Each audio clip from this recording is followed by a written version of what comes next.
नमस्कार, आदाब। Crime petrol dial 100 में आप सबका स्वागत है। महाराष्ट्र के नागपुर में एक दिन एक दिल दहला देने वाली घटना सामने आई, जहां किसी की बेरहमी से हत्या की गई थी। वहीं दूसरी तरफ एक लड़का एक छोटे से बच्चे के साथ किसी के इंतजार में बैठा था। कौन था ये लड़का और उसके साथ ये बच्चा कौन था, और जिस शख्स की बेरहमी से हत्या की गई थी वो कौन था और उसकी हत्या की वजह क्या थी? क्या इस शख्स का और उस लड़के का आपस में कोई कनेक्शन था? क्या? नहीं नहीं नहीं, मेरा नीलेश नहीं मर सकता। देखिए, मुझे मालूम है ये सही वक्त नहीं है बात करने का, लेकिन आप लोग से अकेले में बातचीत करें। साहेब, माझा पोरगा खूप चांगला होता। उसका ना ही कभी किसी से झगड़ा, ना ही कोई दुश्मनी थी। कह के गया था कि मैं काम पर जा रहा हूँ, पर वापस ही नहीं आया। कितने खुश थे हम दोनों। हम अपने बच्चे को इस दुनिया में लाने की तैयारी कर रहे थे, पर अच्छा, आपको किसी पर शक है? किस पर शक करूं सर? मैं तो ये सोच भी नहीं सकती कि कोई मेरे पति जैसे भोले इंसान के साथ भी कोई। हमारे लिए तो विश्वास करना ही नामुमकिन है कि ऐसी कोई घटना घट चुकी है। पता नहीं अब रूपा दीदी पूरे घर को अकेले कैसे संभालेगी।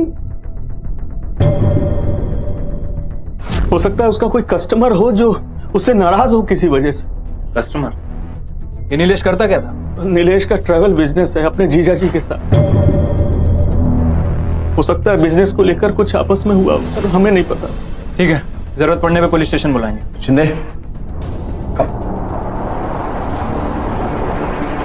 नीलेश के परिवार में किसी को भी ऐसा नहीं लगता कि उसके किसी के साथ दुश्मनी हो सकती है, और जिस तरह से उसे मारा है देखकर नहीं लगता कि लूटपाट के चक्कर में उसे मारकर वहां फेंक दिया गया है। और जितनी बेरहमी से मारा है उतनी बेरहमी से कोई किसी का कत्ल तभी कर सकता है जब उससे बहुत नफरत करता हो।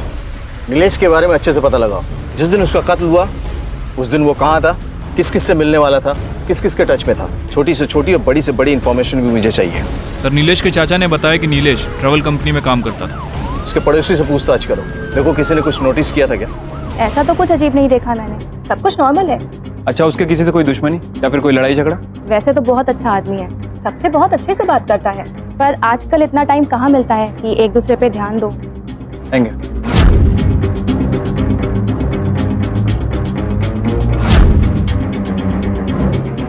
कुछ दिन पहले नीलेश का अपने अंकल के साथ झगड़ा हुआ था।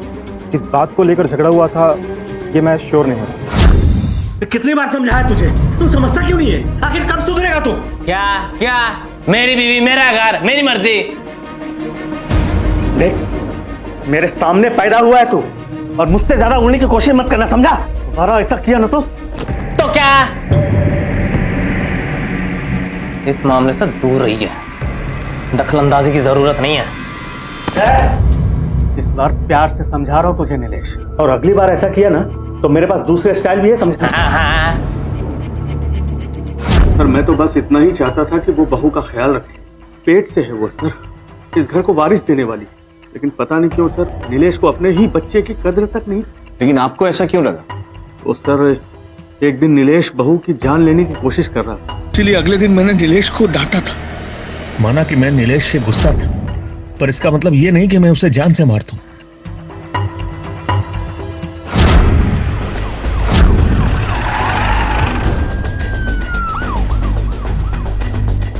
झगड़ा किस मियाँ बीवी में नहीं होता सर? हमारे बीच में भी कभी कभार होते थे, लेकिन उसका ये मतलब नहीं कि वो बुरे थे या मुझे नुकसान पहुंचाना चाहते थे, बल्कि तो मुझसे बहुत प्यार करते थे। मेरा कहीं ऐसा तो नहीं कि तुम कुछ छुपा रही हो हमसे? मैं क्या छुपाऊंगी सर? देखो, हम तुम्हारे पति के कातिल की ही तलाश कर रहे हैं, और ऐसे में हर एंगल से इस केस की छानबीन करनी ही पड़ेगी। मीरा के चेहरे पे साफ लिखा हुआ था कि वो झूठ बोल रही है और कुछ छुपाने की कोशिश कर रही है, पर ऐसा क्यों कर रही है ये बात समझ में नहीं आई। नीलेश की कहानी काफी उलझी हुई लग रही है। एक काम करो, इसके कॉल रिकॉर्ड्स निकलवाओ। 5 लाख, पूरे 5 लाख फटाफट लेकर आ जाओ। और सुनो, पुलिस को बुलाने की गलती बिल्कुल मत करना।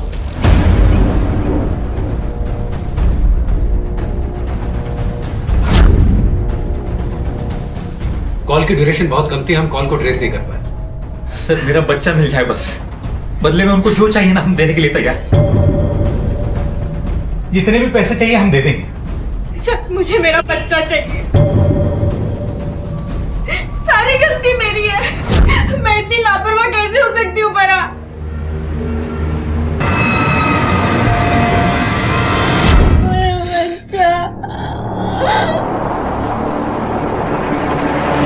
नहीं सर, हम लोग मीरा के साथ टच में नहीं है।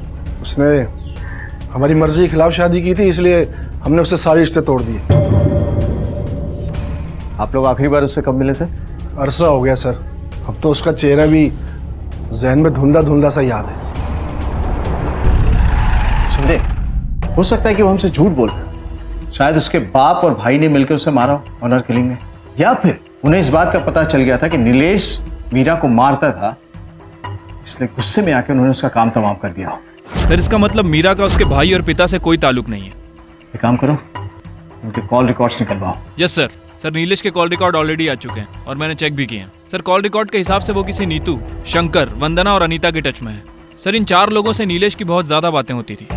इन चारों के बारे में इंफॉर्मेशन निकलवाओ। Yes sir.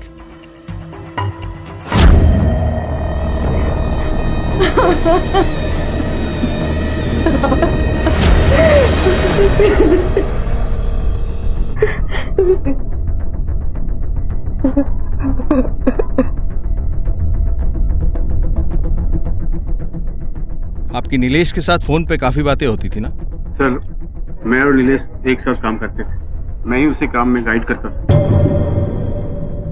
बहुत ही अच्छा इंसान था वो। मुझे पता नहीं ये सब किसने और क्यों किया उसके साथ। पिछले कुछ दिनों में नीलेश के किसी भी कस्टमर से कोई बहस हुई थी? मेरी जानकारी में ऐसे कोई आदमी नहीं। सर ये नीतू है, नीलेश की बड़ी बहन। आपको किसी पे शक है? चलो।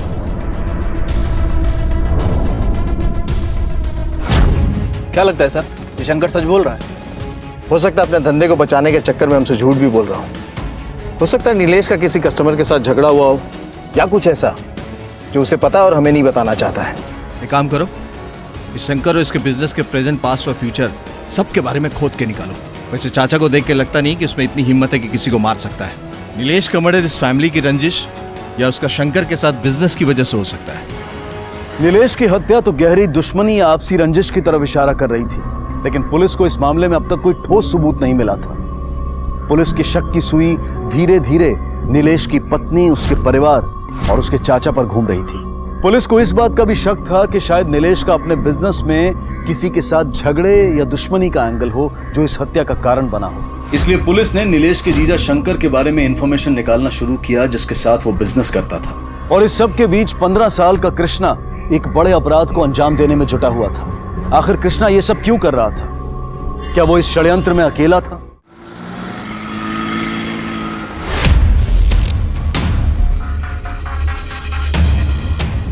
कृष्णा खाना बन गया है, चल गरम गरम खा ले। चल चल चल चल चल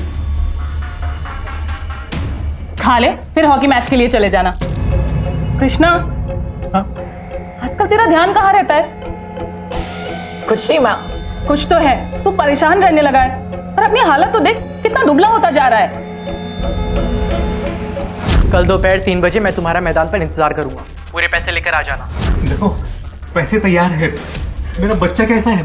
बच्चा भी ठीक है, कल आके ले जाना। एक मिनट, देखो तुमने जितना बोला था उतना पैसा मैं तुम्हें दे रहा हूँ। मेरा बच्चा सही सलामत मुझे मिल जाना चाहिए बस। कृष्णा खाना खा, पर क्या बार बार घड़ी देख रहा है? माँ मुझे लेट हो रहा है, मैं आगे खा लूंगा पक्का। चुपचाप यहाँ बैठ, खाना खा फिर जा रहा। चल मुंह खोल।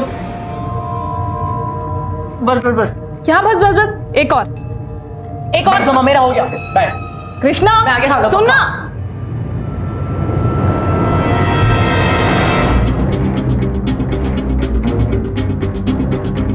आप लोग बिल्कुल चिंता मत कीजिए। हमारी ऑब्जर्वेशन के हिसाब से ये किडनैपर इस लाइन में नया नया है। हमने जाल बिछा दिया है, ये किडनैपर जल्दी हमारी गिरफ्त में होगा।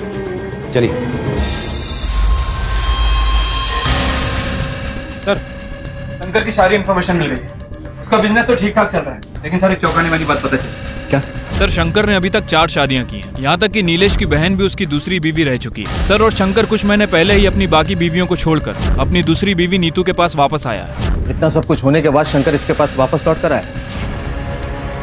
क्या ये बात किसी भी भाई को कभी बर्दाश्त होगी? सीधा मुद्दे की बात करते हैं। तुमने 4 शादियां की ना, तो ये कि नीलेश की बहन नीतू तुम्हारी दूसरी पत्नी है। उसके बाद तुमने 2 शादियां और की और अचानक ऐसा कुछ हुआ कि तुम लोग का प्यार पनपा और वापस आ गए और नीतू के साथ सब ठीक हो गया। जरूर नीलेश को इस बात का बुरा लगा होगा कि उसकी बहन की जिंदगी तुमने बर्बाद की, इसलिए तुमने। तो आप ये कहना चाहते हैं कि मैंने उसे मार दिया?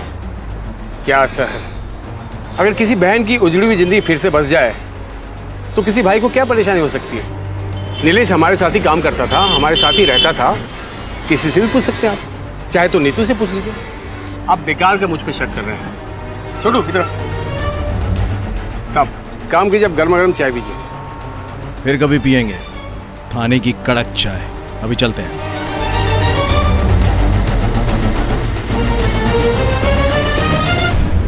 भाई तो इस बात से सबसे ज्यादा खुश होते शंकर ने पहले जो कुछ भी किया, पर मेरे लिए वो बहुत अच्छा है। मेरी बेटी के पिता है वो। ये मेरी बेटी अवनी और शंकर। सर शंकर एक बहुत ही जिम्मेदार पिता है और ये शंकर की पहली बीवी से उसका बेटा कृष्णा। जांच के दौरान पुलिस को पता चला कि शंकर की पहली पत्नी का नाम अनीता है और कृष्णा अनीता और शंकर का ही बेटा है। लेकिन आखिर कृष्णा ने एक बच्चे को किडनैप क्यों किया? उसे 5 लाख रुपए किस लिए चाहिए थे? आखिर ऐसी कौन सी जरूरत थी जिसे पूरा करने के लिए कृष्णा ने इतने बड़े अपराध का सहारा लिया? सर चाहे बिजनेस हो या घर, ये नीलेश और शंकर के बीच में कुछ ना कुछ जरूर पकड़ा है। शंकर बहुत ही चालाक आदमी लगता है। इसे अच्छी तरीके से समझना होगा। उसे अच्छी तरीके से समझने में एक्स वाइफ हमारी मदद कर सकती है। राइट साहब।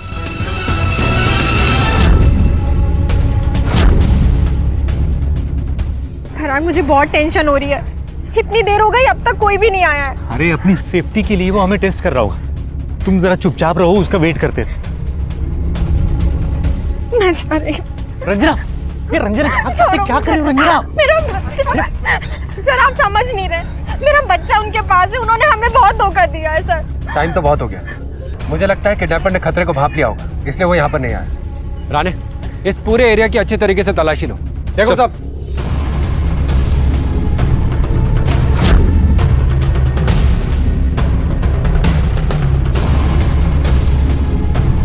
बॉडी को पोस्टमार्टम के लिए भेजें। सो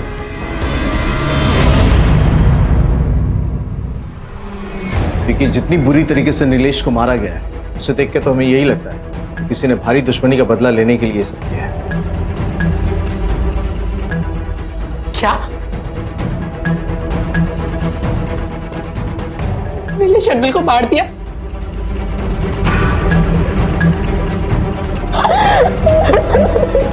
शंकर जब भी कृष्णा को मिलने आता था तो नीलेश हमेशा उनके साथ आता था। कृष्णा नीलेश के बहुत करीब था। दोनों साथ बातें करते थे, घूमते थे।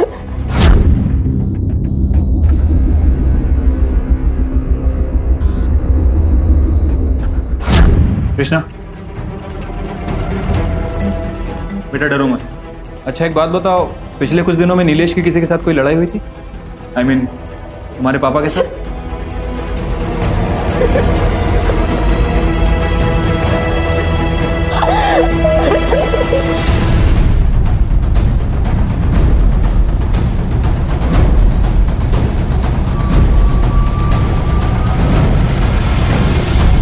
सर नीलेश की पोस्टमार्टम रिपोर्ट के हिसाब से वो काफी शराब पीता था और जिस वक्त उसकी हत्या है उसने काफी पी रखी थी। सर शायद यही वजह हो सकती है कि हत्यारे ने आसानी से नीलेश के ऊपर काबू पा लिया। सर पोस्टमार्टम रिपोर्ट के हिसाब से हत्या का समय रात में 11 बजे के आसपास का है। शिंदे,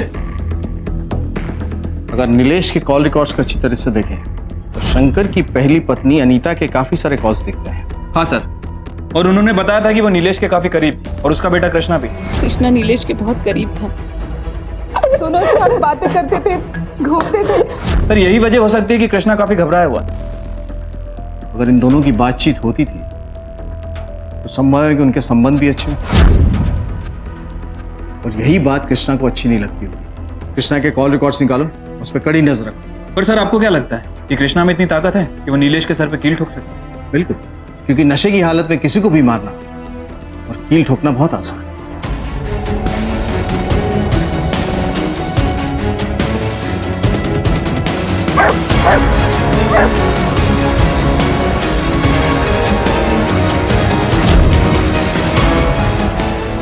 राणे, इस पूरे एरिया में अच्छे से पूछताछ करो। किसी ना किसी ने यहाँ पर किसी को आते जाते जरूर देखा होगा। सो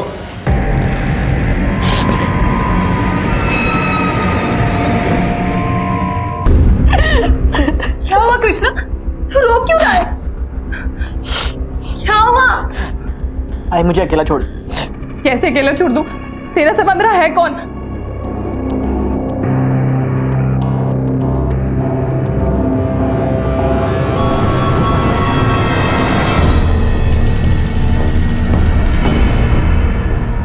फराग, उसने हमारे बच्चे को क्यों मार डाला?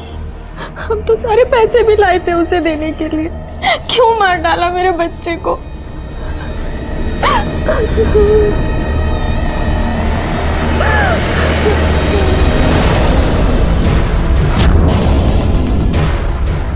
तुमने किसी को देखा था यहाँ पे? हाँ साहब, एक बच्चे को हमने देखा था। कोई सामान था उसके पास? हाँ साहब, उसके पास एक बैग था।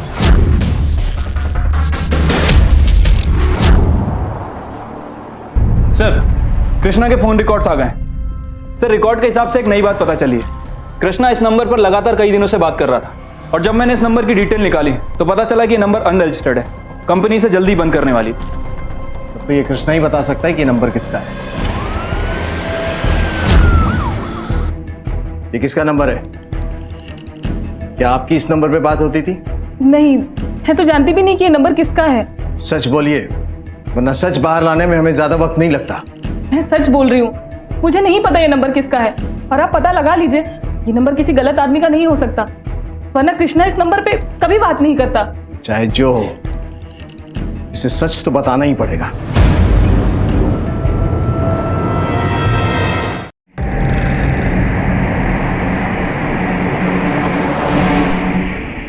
वो नीलेश अंकल का दूसरा नंबर था।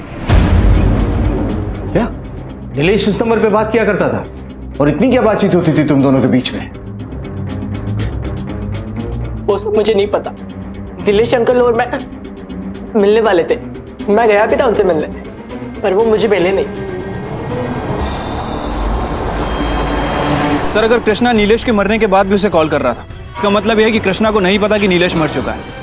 सर, इस हिसाब से तो कृष्णा ने नीलेश का खून नहीं किया। कृष्णा का बर्ताव भी बड़ा अजीब सा है। ये बात समझ में नहीं आ रही कि उसके दिमाग में चल क्या रहा है। और उससे भी बड़ी बात, बिना पेपर्स के नीलेश से सिम कार्ड क्यों लिया? कहीं वो किसी गलत चीज में इन्वॉल्व तो नहीं था?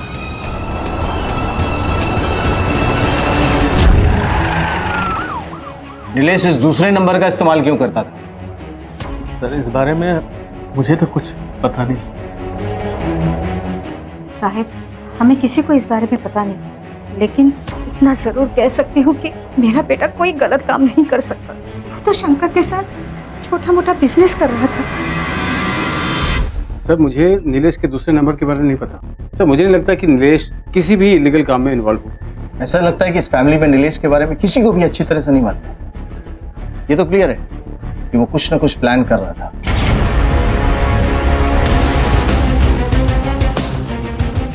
सेल्युलर कंपनी से नीलेश के इस नंबर का कॉल रिकॉर्ड्स निकाला। Okay sir. पता नहीं बिना वेरिफिकेशन के नंबर कैसे चालू कर दिया।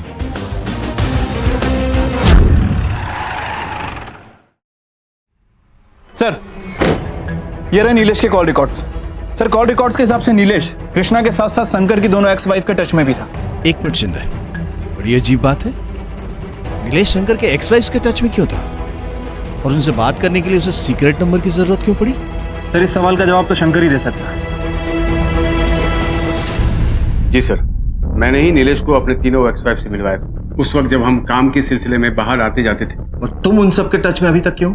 मेरे बेटे कृष्णा की वजह से मैं अपनी पहली बीवी अनीता के टच में हूँ, और मेरी दूसरी बीवी नीतू को तो आप जानते ही हो, मैं उसी के साथ रहता हूँ। और मेरी तीसरी बीवी मेरे काम में हेल्प करती थी, इसीलिए उसके टच में था, पर वो अब बहुत दूर सेटल हो चुकी है। और मेरी लास्ट वाइफ पूजा, जो मुझसे इमोशनली अटैच है, एक बार काम के सिलसिले में मैंने नीलेश को पूजा से मिलवाया था, लेकिन मुझे ये नहीं पता था कि वो उनसे लगातार टच में था। हाँ, मैं अनीता का मान सकता हूँ क्योंकि कृष्णा उससे काफ़ी करीब था, लेकिन दूसरे नंबर से कृष्णा का फोन। क्या तुम झूठ बोलने की कोशिश तो नहीं कर रहे हो? झूठ बोल के मुझे क्या मिलेगा सर? जरूरत पड़ी तो दोबारा बुलाऊंगा। बिल्कुल सर। सर, या तो ये शंकर सच बोल रहा है या फिर जरूरत से ज्यादा होशियार है। उसकी तीसरी वाइफ के बारे में पता करो और उसकी चौथी वाइफ जो अभी भी शहर में, उससे बातचीत करो। Right sir. शंकर की जिंदगी में जो कुछ भी चल रहा था उसकी वजह से उसकी जिंदगी काफी उलझी हुई थी और काफी हद तक नीलेश की जिंदगी शंकर की जिंदगी से जुड़ी हुई थी। दोनों एक साथ काम करते थे और एक दूसरे के काफी करीब थे। नीलेश नीतू का भाई था जो शंकर की दूसरी पत्नी थी और नीलेश शंकर की सभी पत्नियों के टच में था। क्यों? क्या शंकर की 4 शादियों का नीलेश की हत्या से कोई संबंध था? नीलेश का खून हो चुका है और उसकी और तुम्हारी इस नंबर पर लगातार बात होती थी। इस नंबर के बारे में किसी को नहीं पता। क्या बात करते तुम लोग? सर, जब से शंकर ने मुझे उससे मिलवाया है वो मुझे रोज़ अपने नंबर से फ़ोन किया करता था। उसके बाद जब मेरी इंगेजमेंट हो गई तो मैंने उसका फ़ोन उठाना बंद कर दिया। फिर वो मुझे एक नए नंबर से कॉल करता था। मैंने उससे कहा कि अब मैं उससे बात नहीं कर सकती। मेरे मंगेतर को ये सब पता चला तो अच्छा नहीं होगा। मुझे नहीं पता उसका खून किसने किया और कैसे हुआ, लेकिन अब मेरी नई ज़िंदगी शुरू होने वाली है। आप प्लीज़ मुझे इन सब चीज़ों में इन्वॉल्व मत करिए। देखिए, फिलहाल तो हम नीलेश के केस की इन्वेस्टिगेशन कर रहे हैं। हमें आपके मंगेतर से भी बात करनी है। नहीं सर, मैं तो नीलेश को जानता भी नहीं था। अगर मुझे पहले मालूम होता कि नीलेश पूजा को परेशान कर रहा है तो मैं खुद ही पुलिस में कंप्लेंट कर देता। उसे मार के कानून को हाथ में लेने की कोई जरूरत नहीं थी मुझे। क्या शंकर की उलझनों का सामना नीलेश को करना पड़ा? क्या नीलेश की मौत शंकर की वजह से हुई? इस केस में अब भी ऐसी कई चीजें थी जो पुलिस के सामने आनी बाकी थी। दूसरी तरफ रंजना और पराग के बच्चे की किडनैपिंग और हत्या के मामले में पुलिस के हाथ एक बड़ी कामयाबी लगी। सर, किडनैपिंग वाली जगह से मैंने कुछ सबूत इकट्ठा करने की कोशिश की। आसपास के लोगों से पूछताछ भी की तो उन्होंने बताया जिस दिन हम लोग किडनैपर को पकड़ने गए थे वहां एक बच्चा भी मौजूद था। ये रहा सर उसका स्केच। आप लोग इस लड़के को जानते हैं? नहीं सर। सर, हम इसे नहीं जानते। ठीक है, हमें कुछ भी पता चला तो हम आपको इन्फॉर्म करेंगे। राणे सर, इसका मतलब हमारा शक सही था रान।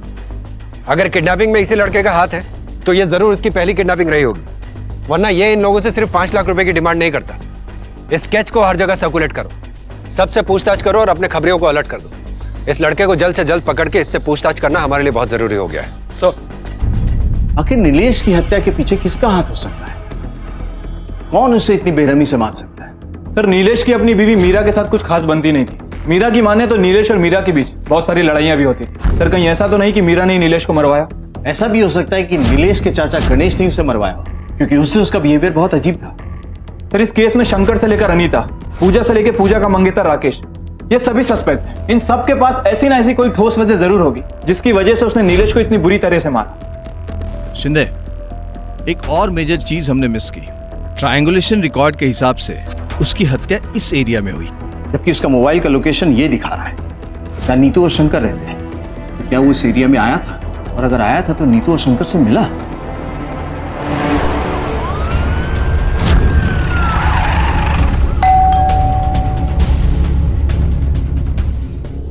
शंकर घर पे नहीं है। हमारे सवालों का जवाब तुम भी दे सकते हो कि जिस रात नीलेश की मौत हुई उस रात वो तुम लोग से मिलने आया था इस एरिया में? क्योंकि उसके कॉल रिकॉर्ड्स के मुताबिक वो इसी एरिया में था, तो डेफिनेटली तुम लोग से मिलने आया होगा, है ना?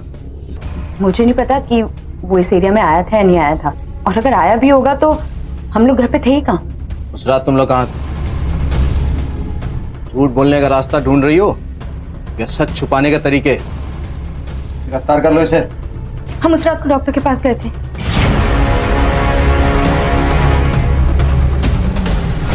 क्या नीतू आपके पास चेकअप के लिए आई थी? 10 अगस्त की रात को नीतू मेरे पास चेकअप के लिए आई थी, पर उस रात ऐसा लग रहा था जैसे उसकी किसी के साथ हाथापाई हुई हो। ये हालत आपकी कैसे हुई? नहीं नहीं डॉक्टर, मैं ठीक हूँ, बस मुझे पेन किलर चाहिए।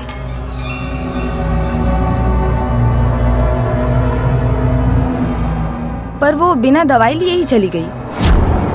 Thank you. मैं सच कह रही हूँ, मैं गिर गई थी इसलिए मुझे वो चोट लगी। देखो नीतू, तुम्हें किसी से भी डरने की जरूरत नहीं है, अपने पति से भी नहीं। मेरे पति ने कभी मुझे हाथ भी नहीं लगाया सर। तो ठीक है, एक छोटा सा मेडिकल टेस्ट कर लेते हैं, दूध का दूध और पानी का पानी हो जाएगा। अरे जब मैं कह रही हूँ कि मुझे कुछ नहीं हुआ तो आप लोग जबरदस्ती मेरा चेकअप क्यों करवाना चाहते हैं? तो ठीक, घर जाओ तुम।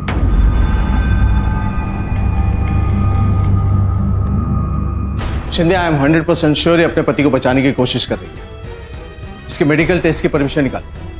हो सकता है ये घरेलू हिंसा का शिकार हुई हो, जिसका पता नीलेश को चल गया, और इसी वजह से शंकर और नीलेश में झड़प हुई, जिसके बाद शंकर ने नीलेश को मार दिया। इस केस में पुलिस के हाथ अब तक कोई ठोस सुराग नहीं लगा था। पुलिस की थ्योरी अब इस केस के हर एंगल पर काम कर रही थी। क्या नीलेश की मौत जैसी दिखाई दे रही थी वैसी ही थी? क्या हत्यारे ने नीलेश की हत्या को जानबूझकर इस तरह से अंजाम दिया था? सर, सोनेगांव पुलिस थाने से ये स्केच आया है। उन्हें इस लड़के की तलाश है। मामला किसी छोटे बच्चे की किडनैपिंग और मर्डर का है। सर, फौरन सोनेगांव पुलिस स्टेशन को कांटेक्ट करो। जी सर।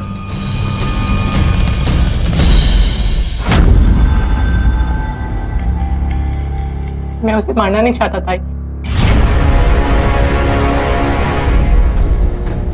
मुझे तो उनसे पैसे चाहिए थे। तुम्हारे साथ और कौन था इस प्लानिंग में? मुझे नीलेश अंकल ने कहा था ये पैसे कमाने का सबसे आसान तरीका है, क्योंकि मुझे पैसों की जरूरत थी। मेरी डैड के बहुत सारे औरतों के साथ अफेयर थे। मुझसे ज्यादा वो अवनी से प्यार करते थे। मेरी बेटी अवनी और शंकर। मेरे सारे विशेष, सारे डिमांड्स अधूरे रह जाते थे। फिर एक दिन नीलेश अंकल ने मुझे पैसे कमाने का प्लान बताया। उन्होंने मुझे उनका फोन नंबर दिया और मुझसे कहा कि मुझ पे कोई शक नहीं करेगा। ये सोचा था कि कम मांगेंगे और रेगुलर करेंगे। हम ये सब साथ में करने वाले थे, लेकिन नीलेश अंकल आए ही नहीं। फोन उठा, हाँ, मैंने उसे नहीं मारा। पता नहीं वो बच्चा कैसे मर गया। ये सब उस शंकर का किया दे रहा है। उसी ने ये सब किया है। मेरे बेटे ने कुछ नहीं किया। 4 शादियां, अलग अलग औरतों से संबंध, तेरी इन्हीं हरकतों ने तेरे बेटे को अपराधी बना दिया। क्या हुआ? चेहरे की हवाइयां क्यों उड़ गई? अब जिंदगी का मजा नहीं आ रहा तुझे? सच बता, तुझे पता था ना इस प्लान के बारे में कि नीलेश तेरे बेटे के साथ मिलकर ये सब करने वाला है? यही कारण है कि तूने नीलेश को मारा, क्योंकि वो तेरे बेटे की जिंदगी खराब करना चाहता था। बेहतर इसी में है कि सब कुछ सच सच बता। बोल। मैं सच बता रहा हूँ सर आपको। अगर मुझे जरा भी अंदाजा होता कि मेरा बेटा इन सब चीजों में पड़ने वाला, तो मैं उसे कभी ये सब करने नहीं देता सर।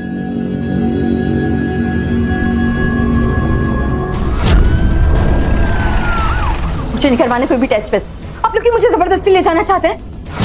हमारे पास कोर्ट के ऑर्डर हैं और आपको हमारे साथ चलना होगा। और वैसे भी सांच को आँच क्या, चांदनी ले चलो इसे। नहीं, मुझे नहीं जाना। सर, नीतू को बहुत बुरी तरीके से मारा पीटा गया है। Thanks doctor. सर, मुझे लगता है कि यह सब शंकर ने किया है। हो सकता है नीलेश ने नीतू को बचाने की कोशिश की और मारा गया। शंकर को उठाओ, पुलिस लॉकअप में थोड़ी सी खातिरदारी करेंगे तो शायद सच बोल देगा। Right sir. क्या बकवास है सर ये सब? आपने मुझे यहाँ क्यों लाया है? अपनी पत्नी से मारपीट करता है तू? मैं ऐसा कभी सोच भी नहीं सकता सर। मेरी बीवी है वो तेरी बीवी है तो बाकी की 3 कौन थी? वो सब समय का जोश था। शादी की मैंने चाह रहा। समय का जोश था? सर, मैं हमेशा के लिए नीतू के पास लौट कर आया हूँ सर। और ये सब जिस दिन हुआ उस दिन मैं शहर में भी नहीं था। नीलेश कैसे मरा? मुझे क्या पता होगा सर नीलेश कैसे मरा। सच बोल रहा हूँ सर। मैं सच कह रही हूँ, मेरे पति ने कभी मुझ पे हाथ नहीं उठाया। तो तुम्हें ये चोट कैसे लगी? सर, जब मुझे उनके अफेयर्स के बारे में पता चला तो मैंने खुद से ही खुद को चोट पहुंचा ली। सच क्या है तो हम पता लगा ही लेंगे। अभी जा सकते।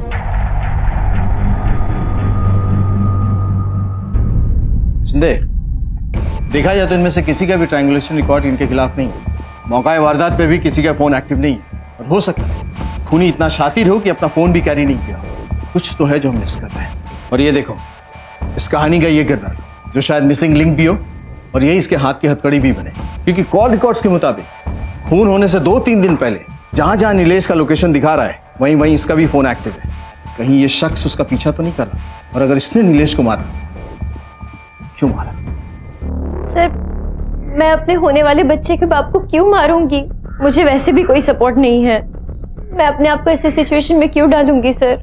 गुस्सा, जलन, ये 2 चीजें काफी हैं किसी को भी मारने के लिए। और अब तुम्हारे सच छुपाने से भी कुछ नहीं होगा, क्योंकि हमने ये पता किया है तुम्हारा भाई रवि हमेशा नीलेश के आसपास ही रहता था। हाँ, मैं उनके आसपास ही रहा करता था, उन पर नजर रखता था, पर मैंने उन्हें मारा नहीं है। नीलेश पे नजर क्यों रखता था तो? नीलेश अपने जीजा शंकर को अपना गुरु मानता था और शंकर ने भी उसे अपना चेला बना लिया था। वो उन्हीं के नक्शे कदम पर चलता था। शंकर के कई सारे अफेयर्स थे और जब मैंने नीलेश को ये सब करने से मना किया तो उसने मुझे बहुत मारा।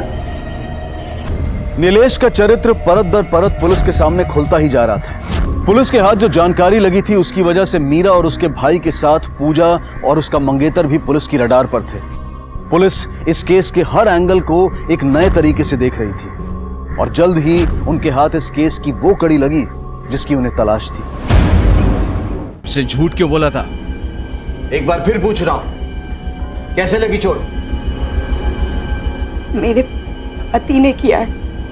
हमने नीलेश और तुम्हारे हस्बैंड शंकर दोनों के मोबाइल लोकेशन रिकॉर्ड्स निकलवाए हैं। जिस दिन तुम डॉक्टर के पास गई थी उस दिन तुम्हारा हस्बैंड शहर में नहीं था, 20 किलोमीटर दूर था। तुम जब डॉक्टर के पास से वापस आई तब वो आया। तो क्या 20 किलोमीटर दूर से उसका भूत तुम्हें मारने के लिए आया था? डॉक्टर के पास जाने से पहले तुम्हारा भाई नीलेश तुम्हारे साथ था। माजरा क्या है? माजरा क्या है?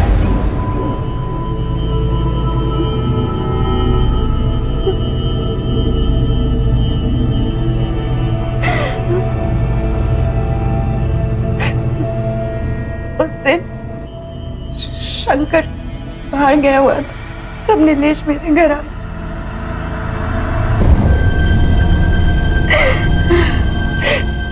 और जब शंकर घर आए तो नीतू,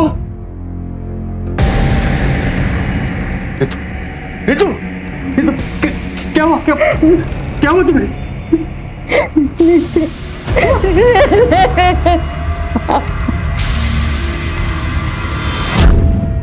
मैंने तुरंत उसको फोन किया और मिलने के लिए कहा। मैंने उसको फोन पर बोला कि उसने जो भी किया सही किया है और मुझे गर्व है कि आज एक चेला गुरु से आगे निकल गया है। ये सब आप ही ने से सिखाया गुरुदेव, मेरा काम देवता। आप ही ने तो ज्ञान दिया था ना कि काम के आगे सब मुंह माया छोड़ दो, मत देखो कौन है क्या होगा, जो दिल में कर दो। करते बबूल बोगे तो आम नहीं मिलेगा। तुम्हारी थ्योरी 3rd क्लास दुनिया की 3rd क्लास बातें हैं, तुमने सिखाई थी ना उसे। और क्या किया उसने? सबसे पहला एक्सपेरिमेंट तुम्हारे ऊपर किया, अपनी बहन के ऊपर। मैं सोच भी नहीं सकता था कि इस हद तक गिर जाएगा वो। अंधेरे में रास्ते की दूरियां नहीं नाप सकते शंकर। अगर किसी ने इसका रेप किया ना, तुम भी उसके बराबर के जिम्मेदार।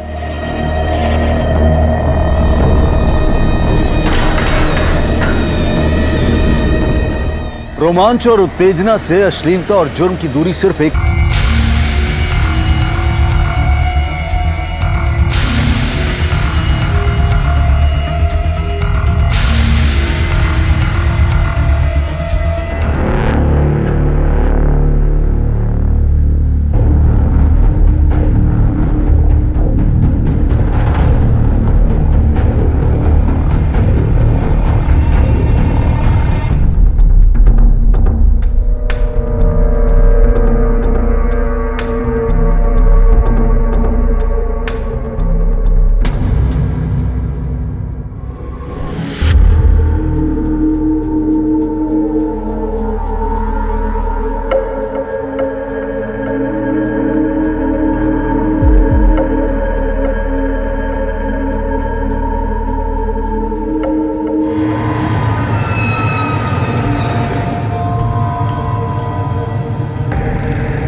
नमस्ते बाबूजी। अरे चिराग, तू आज फिर 9:15 बजे आ गया। अरे दुकान का टाइम 10 बजे का है, 10 बजे आएगा। हाँ, वो रोशनी को कॉलेज छोड़ने के बाद कुछ काम होता नहीं है करने को, तो हमने सोचा यहीं चले आते हैं, इसी बहाने आपका थोड़ा हाथ भी बटा देंगे। अरे वाह, तेरी यही बातें तो मेरे को बहुत अच्छी लगती हैं। वरना आजकल तो पूरा पैसा लेने के बाद में लोग आधा काम करते हैं और तू अपनी मर्जी से ओवर टाइम करता है। अब बाबूजी काम से जो चुराएंगे तो बहन को कैसे पालेंगे फिर? हमारे सिवा उसका कोई और है भी नहीं। 9 बजे उसको कॉलेज छोड़ते हैं और फिर 5 या 10 मिनट लगता है साइकिल से यहाँ तक आने में। और अगर आधा घंटा ज्यादा काम कर भी लिया तो क्या टेंशन है, अपनी दुकान है बाबूजी। तो मैंने कब मना किया है कि मत आया कर? तेरी जैसी मर्जी हो वैसे किया कर, बस आते हुए अपने लिए चाय बोलते आया कर। अरे छोटू, 2 चाय लेके आ कड़क।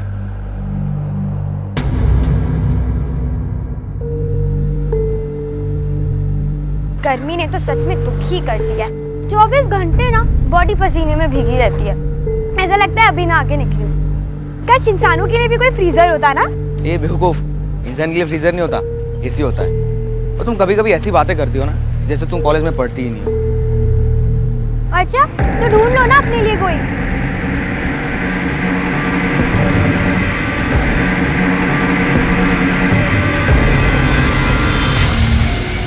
रुक, भैया! रुक, रुक।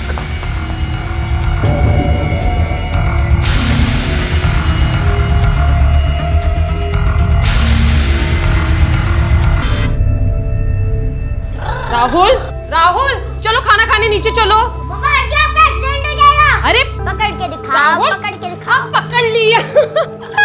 चलो, एक्सीडेंट के बच्चे खाना खाते हैं, उसके बाद जो करना है कर ले। हाँ, चलो चलो, जिद नहीं करते। चलो, मुझे नहीं खाना। नहीं बेटा, चलो, गुड बॉय है ना। चलो बैठो। ये देखो, मम्मा ने ना तेरा फेवरेट दाल खिचड़ी बनाया है। चलो मुंह खोलो। अरे एक काम तुमसे ढंग से नहीं होता, जैसा तुमको बताया गया था तुमको वैसा करना चाहिए था ना, तो उसके आगे वोट करो। कैसा मेरा बाबू? ठीक हूँ। I love you. I love you too. चलो बाय बाय। अच्छा राहुल, स्कूल में टीचर ने क्या सिखाया? आज टीचर ने स्कूल में सेंटेंस बनाना सिखाया। अच्छा। My name is Rahul Rathod and I live in Ghaziabad. I love puppies. और टीचर ने कहा वो 1 वीक के बाद हमें जू और एक्वेरियम लेके जाएंगी। वाह, ये तो बहुत अच्छी बात है। मम्मा, जू में बहुत सारे एनिमल्स भी होते हैं, तो डॉग्स भी होते हैं, वो हमें घर लेके जाने देंगे? वहाँ पे पेट नहीं होते हैं, वहाँ पे मंकी, लायन, बेर ये सब देखने को मिलता है। और पता है लायन को क्या कहते हैं? बताओ। शेर खान।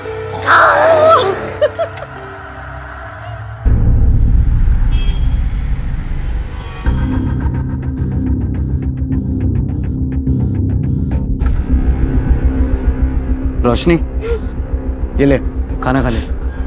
देख तेरी फेवरेट सब्जी बनाई है आज। तुझे जितना रोना है तू आज रो ले, लेकिन एक बात ध्यान रखना, अगर अगली बार उस रघु के साथ दिख गई ना तो सच बता रहा हूँ उसका सर फोड़ दूंगा। सर फोड़ना है ना तो मेरा फोड़ो, उसका क्यों फोड़ोगे? अरे यार रोशनी, तुझको एक बार में समझ में नहीं आता है क्या यार? मैं दिन रात इतनी मेहनत करता हूँ ताकि तुम्हारा फ्यूचर अच्छा हो सके, और अच्छे से जानता हूँ उस पर टीचर रघु के साथ तेरा क्या फ्यूचर है। भैया, मैं उससे प्यार करती हूँ। भाई हो ना, नहीं समझोगे। अगर माँ होती ना तो मेरी सारी फीलिंग समझ लेती। रोशनी, आज तूने ये बात बोली थी ना, बचपन से तुझे माँ बाप की तरह पाला है। या मेरा वो मतलब नहीं था, मैं तो बस इतना कह रही हूँ। जो भी था रोशनी, मेरा मतलब तो तुम्हें समझ में आया ना। तेरी शादी रघु के साथ नहीं हो सकती, तेरी शादी वहीं होगी जहां मैं चाहता हूं, और अगली बार उसके साथ दिख मत जाना।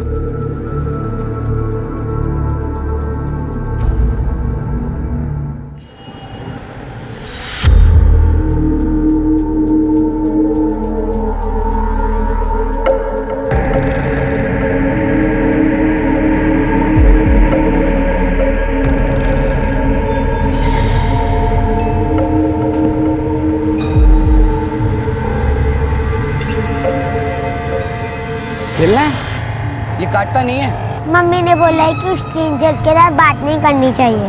पर मैं तुम्हारे लिए स्ट्रेंजर थोड़ी हूँ, और ना ये स्ट्रेंजर है। इसका नाम टफी है, तुम चाहो तो उसको एक बार छू सकते हो। आओ।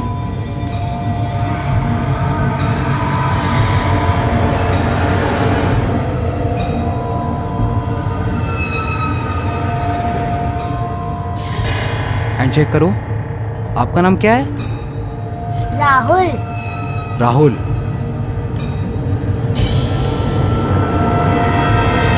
कहते हैं कि इंसान गलतियों का पुलिंदा है, और जब यही इंसान रोजमर्रा की जिंदगी में तमाम तरह की अच्छी और बुरी परिस्थितियों का सामना करता है तो मानो गलतियों की गुंजाइश बढ़ जाती है। इन परिस्थितियों के पैदा होने से तो कई बार नहीं बचा जा सकता, लेकिन अपने विवेक का इस्तेमाल करते हुए इन गलतियों के होने पर काबू करने की कोशिश जरूर की जा सकती है। पर जब इंसान इसमें चूक जाता है तो ऐसे हालात पैदा होते हैं जो ना सिर्फ वर्तमान को बल्कि भविष्य को भी अंधकार में ले जा सकते हैं।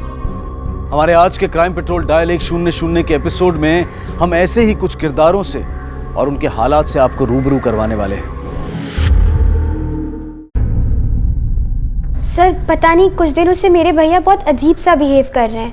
मतलब? सर कल रात हमारा झगड़ा हुआ था, और जब भी हमारा झगड़ा होता है ना तो हम एक दूसरे के मनपसंद का खाना बनाते हैं एक दूसरे को मनाने के लिए। अब मुद्दे की बात पे आइए, आपकी कंप्लेंट क्या है? हाँ सर वही बता रही हूँ। मैंने सोचा कि मैं उसके पसंद का खाना बना देती हूँ, और मैंने देखा कि वो बिना नाश्ता करे और बिना लंच लिए ही चला गया। तो मैंने सोचा कि मैं उसे डब्बा दुकान पे दे आऊँगी और वहीं से कॉलेज निकल जाऊँगी। जब मैं जा रही थी तो हमारे रास्ते में एक स्कूल पड़ता है, तो मैंने देखा भैया वहाँ पे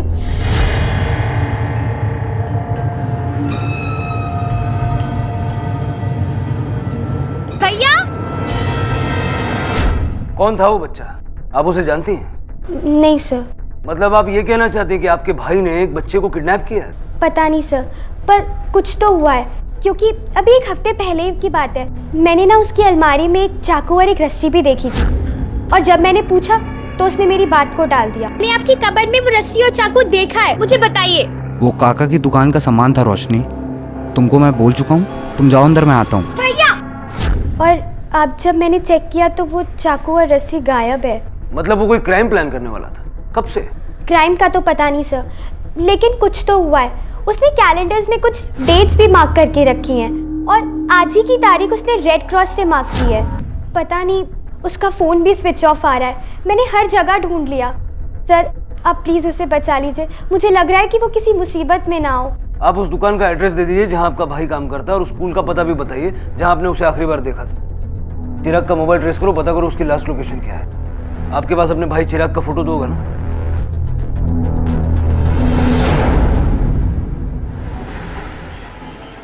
आज आपके स्कूल से किसी बच्चे के मिसिंग होने की कंप्लेंट आई है?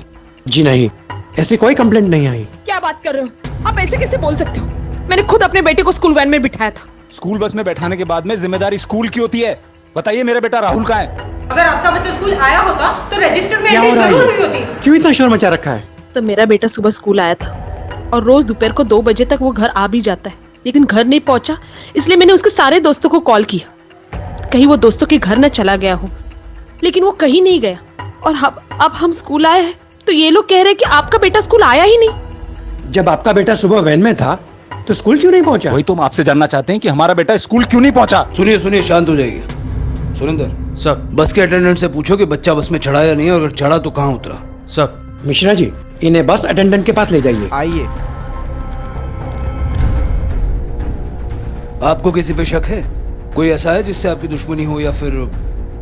तो मेरी किससे दुश्मनी होगी? मैंने किसी का क्या बिगाड़ा है? मेरा कोई दुश्मन नहीं है सर। तुम ही बच्चों को बस से स्कूल लाने और ले जाने का काम करते हो ना? हाँ सर। सुबह राहुल बस से स्कूल आया था?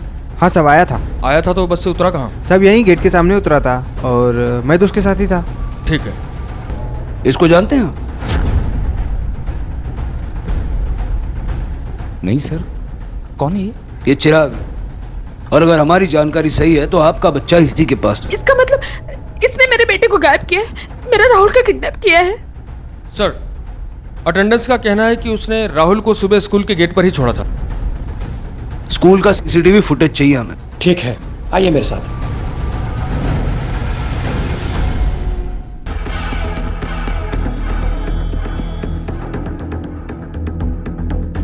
इसे जानती हो? जी नहीं सर। कौन है ये? ये राजन राठौड़ है, बच्चे का बाप, जिसे तुम्हारे भाई ने किडनैप किया। अच्छा ये बताओ, तुम्हारे भाई की किसी से कोई रंजिश वगैरह कभी रही है? तुमने किसी से उसको लड़ते हुए झगड़ते हुए देखा? जी नहीं सर। और वो जो कैलेंडर पे चिराग ने तारीखें मार्क की थी, उसके बारे में और क्या जानते? सर मैंने आपको बताया तो, मैंने भैया से बहुत पूछा लेकिन उन्होंने मुझे कुछ भी नहीं बताया। उसका कोई दोस्त या करीबी है जिससे वो रेगुलर बात करता हो? जी नहीं सर, उनका कोई भी दोस्त नहीं है और वो अलग ही रहते हैं, घर से सीधा काम और काम से सीधा घर। और जब उन्होंने कैलेंडर पे डेट मार्क की थी तो मुझे लगा कि हमारे पेरेंट्स की डेथ एनिवर्सरी के लिए की होंगी, उन्हें कोई पूजा या हवन करवाना होगा। लेकिन उसके बाद ही मैंने उन्हें स्कूल में देखा और उनका फ़ोन भी स्विच ऑफ आ रहा है। आप लोगों के रिश्तेदार कहाँ? जी नहीं सर, हमारे कोई रिश्तेदार नहीं है। मम्मी पापा की डेथ के बाद हम दोनों अकेले रहते हैं। अपना एक कांस्टेबल इसके घर की निगरानी पे लगा दो, ये चिराग कभी ना कभी तो वापस आएगा।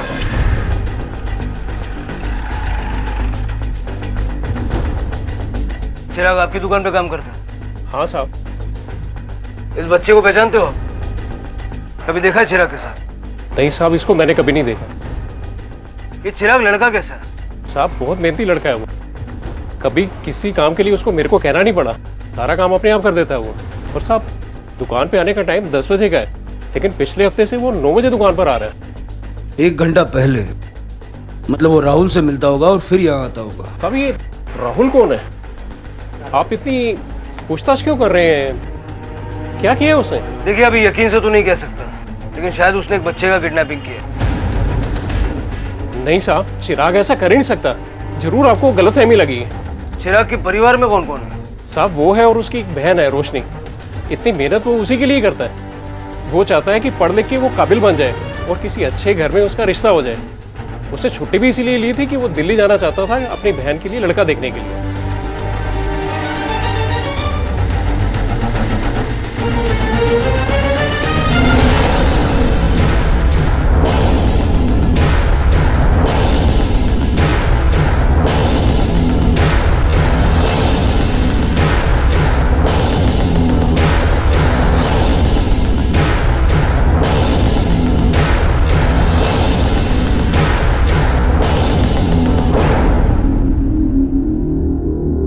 सुनीता, सुनीता तू रो मत अब, राहुल जल्दी वापस आ जाएगा। बस कर अब रोना, ए ले पानी पी ले। तू भगवान पे भरोसा रख ना, देखना राहुल सही सलामत वापस आ जाएगा। पता नहीं वो कैसे होगा, किस हाल में होगा, उसने खाना खाया होगा कि नहीं। मेरे बच्चे को मुझे वापस लाके दे दो, ये जिसने भी किया होगा उसको जो चाहिए वो दे दो। तुम शांत शांत शांत, बहुत जल्दी वापस आएगा। सुरेंद्र, इस फुटेज में ये दिख रहा है कि राहुल स्कूल के गेट को क्रॉस करके दूसरी तरफ गया। इससे ये तो साबित हो गया कि वो स्कूल नहीं गया, लेकिन ये पता नहीं चल पा रहा कि वो गया किस तरह, अपनी मर्जी से गया या फिर किसी ने उसे किडनैप किया। सर रिकॉर्ड के मुताबिक चिराग के मोबाइल का लास्ट लोकेशन दिल्ली दिखा रहा है, जिसके बाद उसका फोन स्विच ऑफ है।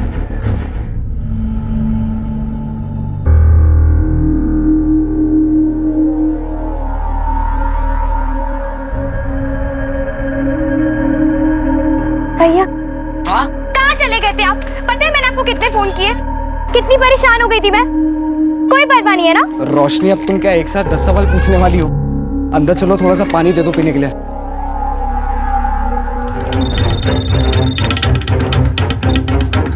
हेलो सर, चिराग अभी भी बस्ती में आया है। ओके सर, चिराग अभी भी बस्ती में आया है। सर मैं सच कह रहा हूँ साहब, सर जो कहना पुलिस स्टेशन में कहना। रोशनी ने समझाओ। सर मेरी बात सुनिए सर।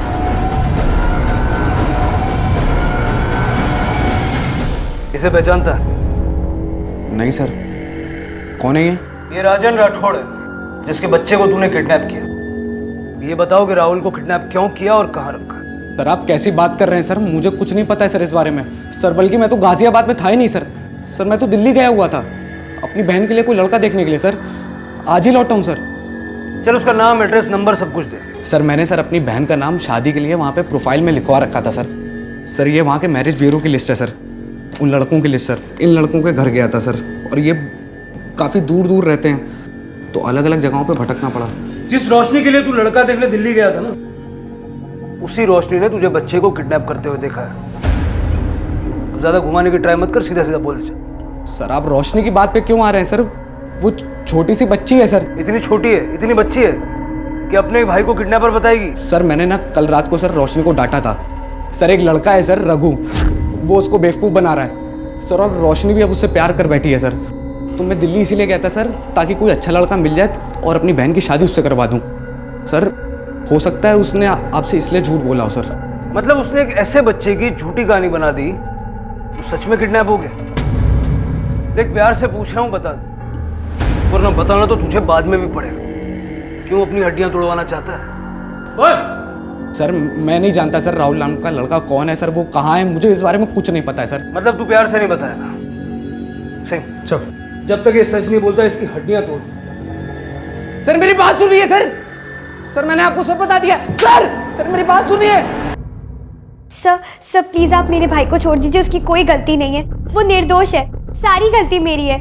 उस दिन वहाँ उतना ट्रैफिक था और वो रोड की दूसरी साइड पे खड़ा हुआ था, इसीलिए मुझे लगा कि उसी ने उस बच्चे को गाड़ी में बिठा दिया होगा, लेकिन सर उसकी कोई गलती नहीं है, सारी गलती मेरी है, मैंने ही अपने भाई को फंसा दिया। अचानक क्या हो गया तुम्हें? उस दिन तो पूरे विश्वास के साथ कह रही थी कि तुम्हारे भाई ने राहुल को उठाया और अब अपना स्टेटमेंट बदल रही है। मैं मानती हूँ कि मुझसे गलती हुई है, अगर आपको सजा देना है तो आप मुझे दीजिए, लेकिन प्लीज आप उसे छोड़ दीजिए। संतोष सिंह छोड़ दो चिराग को। सर ऐसा भी तो हो सकता है कि रोशनी झूठ बोल रही हो अपने भाई को बचाने के लिए। सुरेंद्र फिलहाल हमारे पास चिराग के खिलाफ कोई सबूत नहीं है, इसलिए छोड़ना तो पड़ेगा ही। उसका मोबाइल फोन सर्वेलेंस पे डालो। ये भाई बहन की कहानी में कुछ तो गड़बड़ है। जिस चिराग चतुर्वेदी पर आपके बेटे को किडनैप करने का शक था उससे हमने पूछताछ की, लेकिन अभी तक उसने कुछ कबूल नहीं किया, इसलिए कुछ कह नहीं सकते। क्या नाम बताया आपने इसका? चिराग। नहीं पूरा नाम? चिराग चतुर्वेदी। आप जानते हो उसे? नहीं, मैं किसी चिराग चतुर्वेदी को नहीं जानता हूँ। नहीं, याद कीजिए आप इस नाम के व्यक्ति से कभी मिले हो या कभी नहीं, कभी आपकी कोई अनबन हुई हो? नहीं सर, कभी नहीं। ठीक है, देखिए हम राहुल को ढूंढने की पूरी कोशिश कर रहे हैं, हमें कुछ भी खबर मिलती है हम आपको इन्फॉर्म करते हैं, और अगर आपके पास कोई फिरौती की कॉल्स आती हैं तो आप हमें ज़रूर बताइएगा। और हाँ, अगर आपको कुछ याद आता है उसके बारे में। किसके बारे में सर? वही चिराग चतुर्वेदी के बारे में, तो बताइएगा। संतोष, जैसे ही हमने चिराग का पूरा नाम लिया राठौर चौंक गया था, जैसे उसे कुछ याद आया हो, लेकिन पूछने पर साफ होकर गया था। अगर मेरा शक सही है तो अब यही हमें बताएगा कि इसकी कौन सी याददाश्त ताजा हुई थी।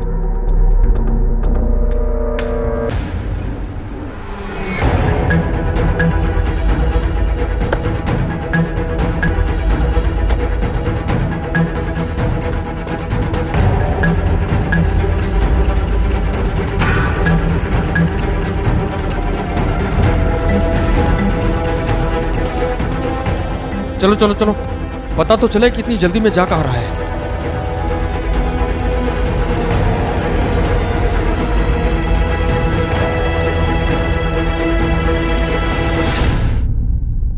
सर, चिराग किडनैपिंग केस में एक इंपॉर्टेंट इंफॉर्मेशन हाथ लगी है। हमने जैसे ही राठौर को चिराग का पूरा नाम बताया, उसने रिएक्ट किया और फिर नॉर्मल हो गया। हमने उसके घर के बाहर उसका वेट किया तो वो बहुत गुस्से में एक आदमी से मिलने पहुंचा जिसका नाम है वेद प्रकाश। पूरा नाम वेद प्रकाश चतुर्वेदी। ये चिराग का सगा चाचा है सर। इसका मतलब मेरा शक सही निकला, रोशनी ने हमसे झूठ बोला। यस सर, लेकिन जब हमने वेद प्रकाश के पड़ोसियों से पूछताछ की तो पता चला कि सर वेद प्रकाश जी और उनका परिवार सालों से यहीं पर रहते हैं। वेद प्रकाश जी का एक और बड़ा भाई भी था। दोनों पति पत्नी की काफी साल पहले मौत हो गई थी। दोनों ने आत्महत्या कर ली थी। वजह क्या थी आज तक पता नहीं चला। माँ बाप के मरने के बाद वेद प्रकाश जी ने दोनों बच्चों को घर से बाहर निकाल दिया। पता नहीं बेचारे बच्चे कहाँ कहाँ भटकते फिरते होंगे। चिराग, वो तो फिर भी बड़ा था, पर रोशनी, वो तो बहुत ही छोटी थी। सुना है गाजियाबाद में ही कहीं रहते हैं, पर कभी देखा नहीं। इसका मतलब ये सब एक दूसरे को जानते हैं और हमें गुमराह कर रहे हैं। राठौड़ का बच्चा गायब हुआ इसलिए चिराग पे शक है, और चिराग का नाम सुनते ही राठौड़ चिराग के चाचा वेद प्रकाश से गुस्से में मिलने जाता। इन सबका आपस में कोई ना कोई कनेक्शन तो है जो ये हमारे सामने कबूल नहीं कर रहे। लेकिन सर राठौर क्यों नहीं कबूल करेगा? उसका तो बच्चा गायब हुआ है, और सर उसे तो खुद आकर हमें इन्फॉर्म करना चाहिए था। अगर वो कबूल नहीं कर रहा है सुरेंद्र, तो इसका मतलब है कि राहुल के अलावा इस केस में कई और पहलू हो सकते हैं। तो वो क्या हो सकते हैं वो हमें चिराग बताएगा। Let's go.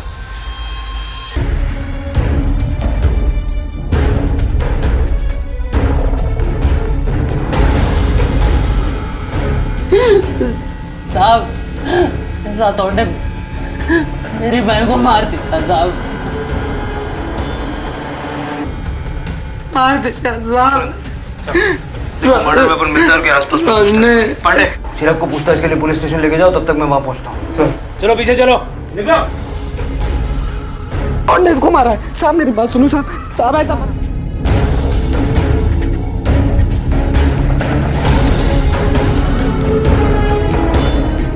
जब ये मर्डर हुआ आपने कुछ देखा था? कोई आवाज या शोर कुछ सुनाई दिया आपको? नहीं साहब, यहाँ कीर्तन चल रहा था, लाउड स्पीकर बज रहा था, तो कुछ सुनाई नहीं दिया साहब। ठीक है।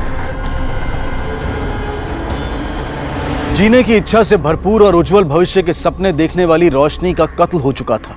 वो रोशनी जो अपने इकलौते सहारे चिराग के विरुद्ध जाकर एक अनजान मासूम बच्चे की जान बचाना चाहती थी। आखिरकार चिराग की दुनिया जो कि उसकी बहन थी, उसकी मौत हो चुकी थी। सवाल यह भी था कि आखिर चिराग राहुल को क्यों मारना चाहता था? वो उससे इतनी नफरत क्यों करता था कि उसकी बहन भी इस नफरत की बलि चढ़ गई? आखिर रोशनी की मौत से किसको फायदा होने वाला था? ऐसे एक नहीं हजार सवाल पुलिस की तरफ मुंह बाए खड़े थे और पुलिस भी इनके जवाबों की तलाश में दिन रात एक कर रही थी।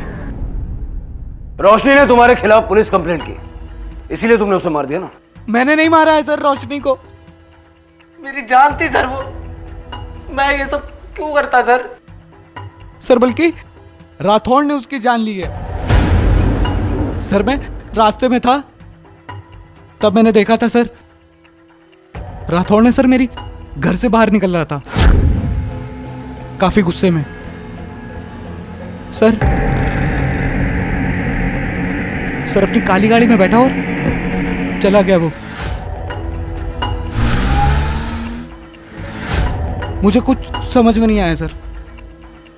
मैं अंदर जाके देखा सर, रोशनी की लाश।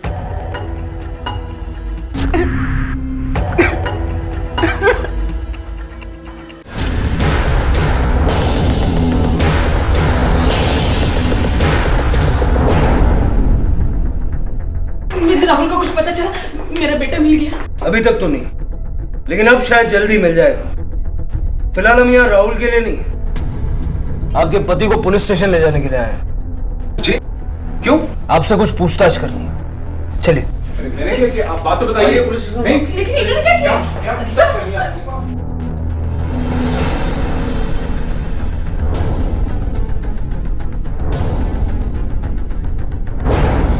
मैं मानता हूं कि मैं उसके घर गया था, पर किसी का खून करने नहीं गया था, बल्कि उसे वार्निंग देने कि अगर राहुल उसके पास है तो लौटा दे। लेकिन जब मैं उसके यहां पहुंचा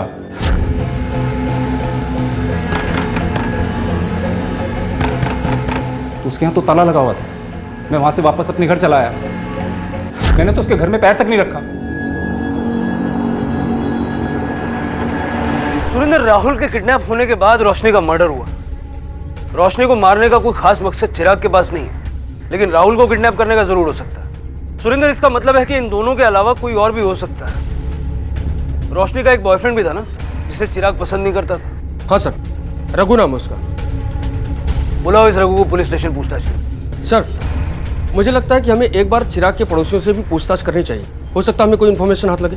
सुरेंद्र, हमें राहुल के किडनैप होने और रोशनी के मर्डर के बीच का कनेक्शन ढूंढ निकालना होगा, क्योंकि राठौड़ चिराग के पास जाने से पहले वेद प्रकाश से मिलने गया था। वेद प्रकाश ही वो आदमी है जो चिराग और राठौड़ को जोड़ता है। सब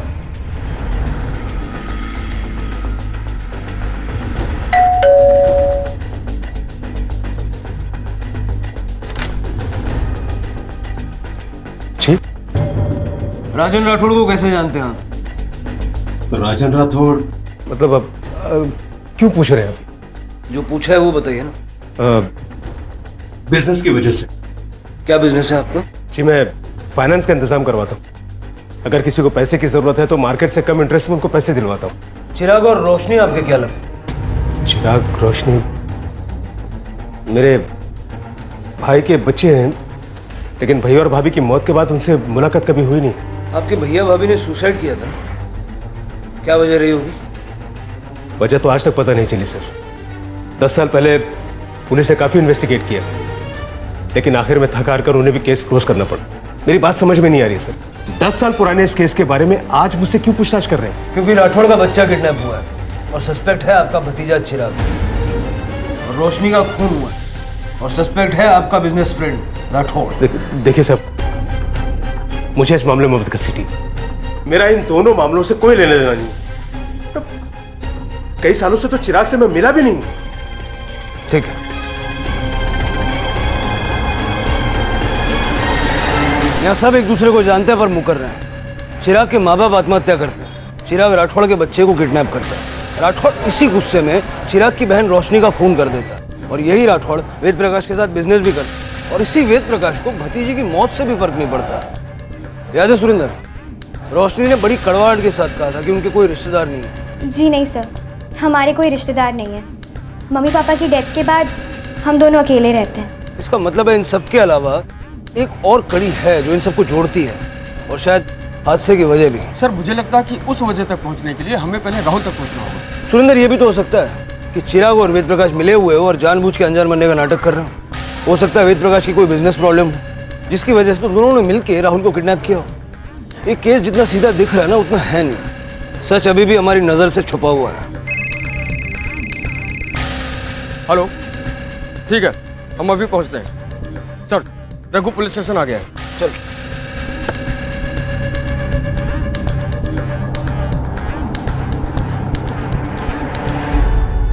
सर मैं रोशनी को क्यों मारूंगा? सर हम दोनों तो एक दूसरे से प्यार करते थे। सर हम दोनों अभी भाग के शादी भी करने वाले थे। ठीक है सर, तूने नहीं मारा, किसने मारा होगा? चिराग ने, क्योंकि वो तो नहीं चाहता था कि तुम दोनों की शादी हो। नहीं सर, सर चिराग ऐसे कर ही नहीं सकता सर। सर वो तो अपनी बहन को जान से ज्यादा प्यार करता था सर, एक बाप की तरह ख्याल रखता था उसका। लेकिन सर कुछ दिनों से रोशनी बता रही थी कि वो आजकल बहुत ज़्यादा गुस्सा करने लगा है, हर बात पे छिड़ जाता है सर। ये बात तो उसने रोशनी को भी नहीं बताई कि उसके दिमाग में क्या चल रहा था सर।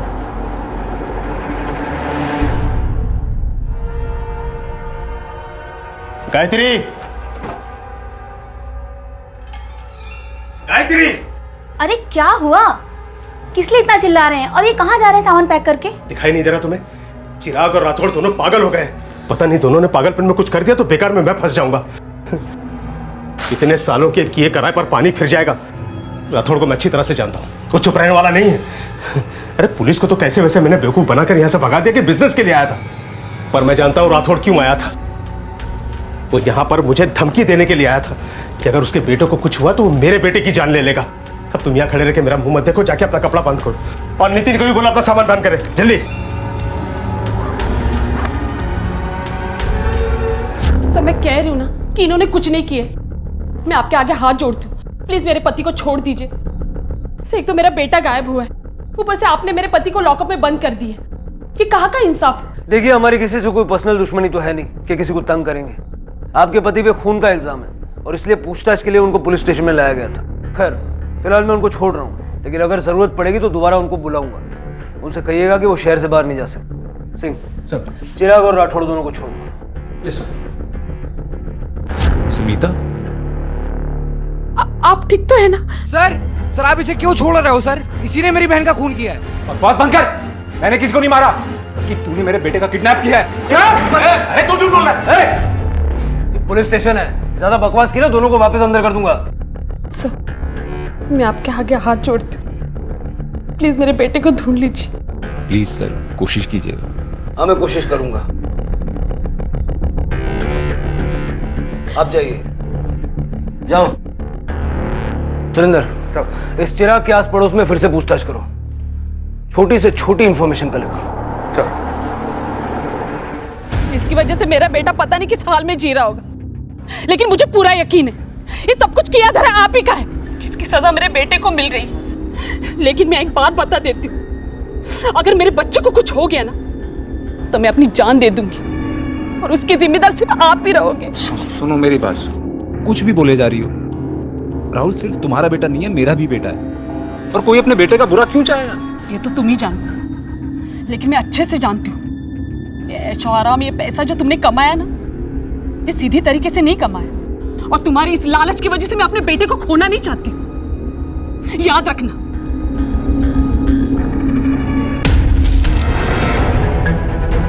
चिराग और रोशनी का आपस में रिश्ता कैसा था? दोनों की बनती थी आपस में? बहुत बनती थी साहब। चिराग तो अपनी बहन रोशनी के लिए जी रहा था। वो अपनी बहन से बहुत प्यार करता है। ठीक है सर, ये चिराग का पड़ोसी सुरेश है। इसके पास एक बहुत इंपॉर्टेंट इन्फॉर्मेशन है। नमस्ते सर। बताइए। सर मैं दिल्ली जा रहा था, तो चिराग आया और बोला कि उसका एक पार्सल मैं दिल्ली में डिलीवर कर दूं। मैंने बोला ठीक है, मेरे बैग में रख दो। पार्सल जब रख रहा था तो उसका फ़ोन मेरे बैग में गिर गया। उसके बाद जब मैं दिल्ली पहुंचा तो हेलो, हाँ कौन? चिराग, मैं सुरेश बोल रहा हूँ। अरे तेरा फ़ोन मेरे ही बैग में गिर गया था। आप उसको बंद करके रख दीजिएगा, नहीं तो बहुत फ़ोन होंगे, आप परेशान हो जाओगे। अच्छा ठीक है, मैं ऑफ कर देता हूँ। हाँ ठीक है, आप वापस आओगे, मैं आपसे तब ले लूँगा। फिर जब रात को घर वापस आया सर, तो चिराग अपना फ़ोन ले गया। लो चिराग भाई, अपना फ़ोन लो। अरे थैंक यू भाई, चलता हूँ, अब रोशनी इंतजार कर रही होगी। ठीक है ठीक है, ठीक, शुक्रिया। थैंक यू सुरेश जी, आपने वाकई बहुत इंपॉर्टेंट इन्फॉर्मेशन हमारे साथ शेयर की। अब आप जा सकते। Thank you sir. Surendra sir, ये साफ हो गया कि चिराग ने हमसे झूठ बोला। वो गाजियाबाद में ही था और उसका फोन इसके बैग में गलती से नहीं गिरा था, उसने जानबूझ के रखा था ताकि वो हमें गुमराह कर सके। इसका मतलब है कि किडनैपिंग उसने पूरी प्लानिंग के साथ की और जिसकी वजह वेद प्रकाश और राठौड़ को पता, इन तीनों को उठा लो। सर, अगर आपने पहले ही हमें सब कुछ सच सच बता दिया होता तो आज आपका बेटा आपके पास होता और इस तरह आपको परेशान नहीं होना पड़ता। जी, क्या बता देना चाहिए था? ज्यादा स्मार्ट बनने की जरूरत नहीं है। ये तो हमें पता है कि आपके बेटे को चिराग ने ही किडनैप किया है, लेकिन उसने ऐसा क्यों किया ये आप हमें बताएंगे।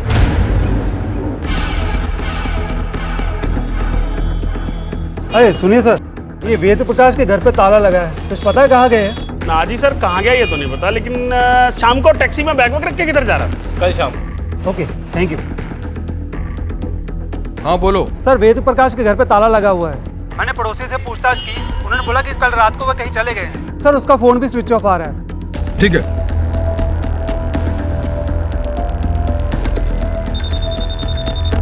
हेलो सर, वेद प्रकाश शायद फरार हो गया है। पूरी फैमिली कल रात को कहीं चली गई है। सर, इसका मतलब राहुल किडनैपिंग और रोशनी के मर्डर से उसका कोई न कोई वास्ता जरूर है, वरना इस तरह रातों रात ताला लगाकर भागता क्यों हो? वेद प्रकाश का मोबाइल फोन ट्रेस कभी ना कभी तो ऑन करेगा ही। सर,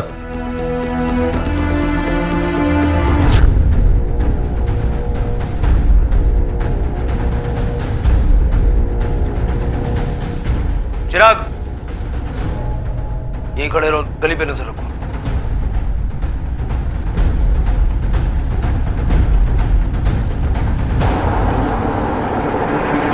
चिराग और रोशनी जो दोनों एक दूसरे की दुनिया थे, इस सतही दुनिया को अलविदा कह चुके थे और पुलिस एक बार फिर नए सिरे से लगभग शून्य पर पहुंच गई थी। यह साबित हो चुका था कि चिराग ने ही राहुल को अगवा किया था, लेकिन वही चिराग अब खुद मौत की नींद सो चुका था और सवाल यह भी था कि यह हत्या थी या आत्महत्या। पुलिस के मुताबिक यह कत्ल हो सकता था, लेकिन फिर एक नया सवाल कि यह कत्ल किसने किया होगा और रोशनी का कत्ल किसने किया था। आप मुझे फिर से उठा के ले आए, मेरे बच्चे को ढूंढने के बजाय आप मुझे ही परेशान कर रहे हैं। ये परेशानी तुमने खुद मोल ली है। हमने तो प्यार से पूछा था, बता दो, तुमने नहीं माना। क्या बता दूं? कुछ हो तो बताओ ना।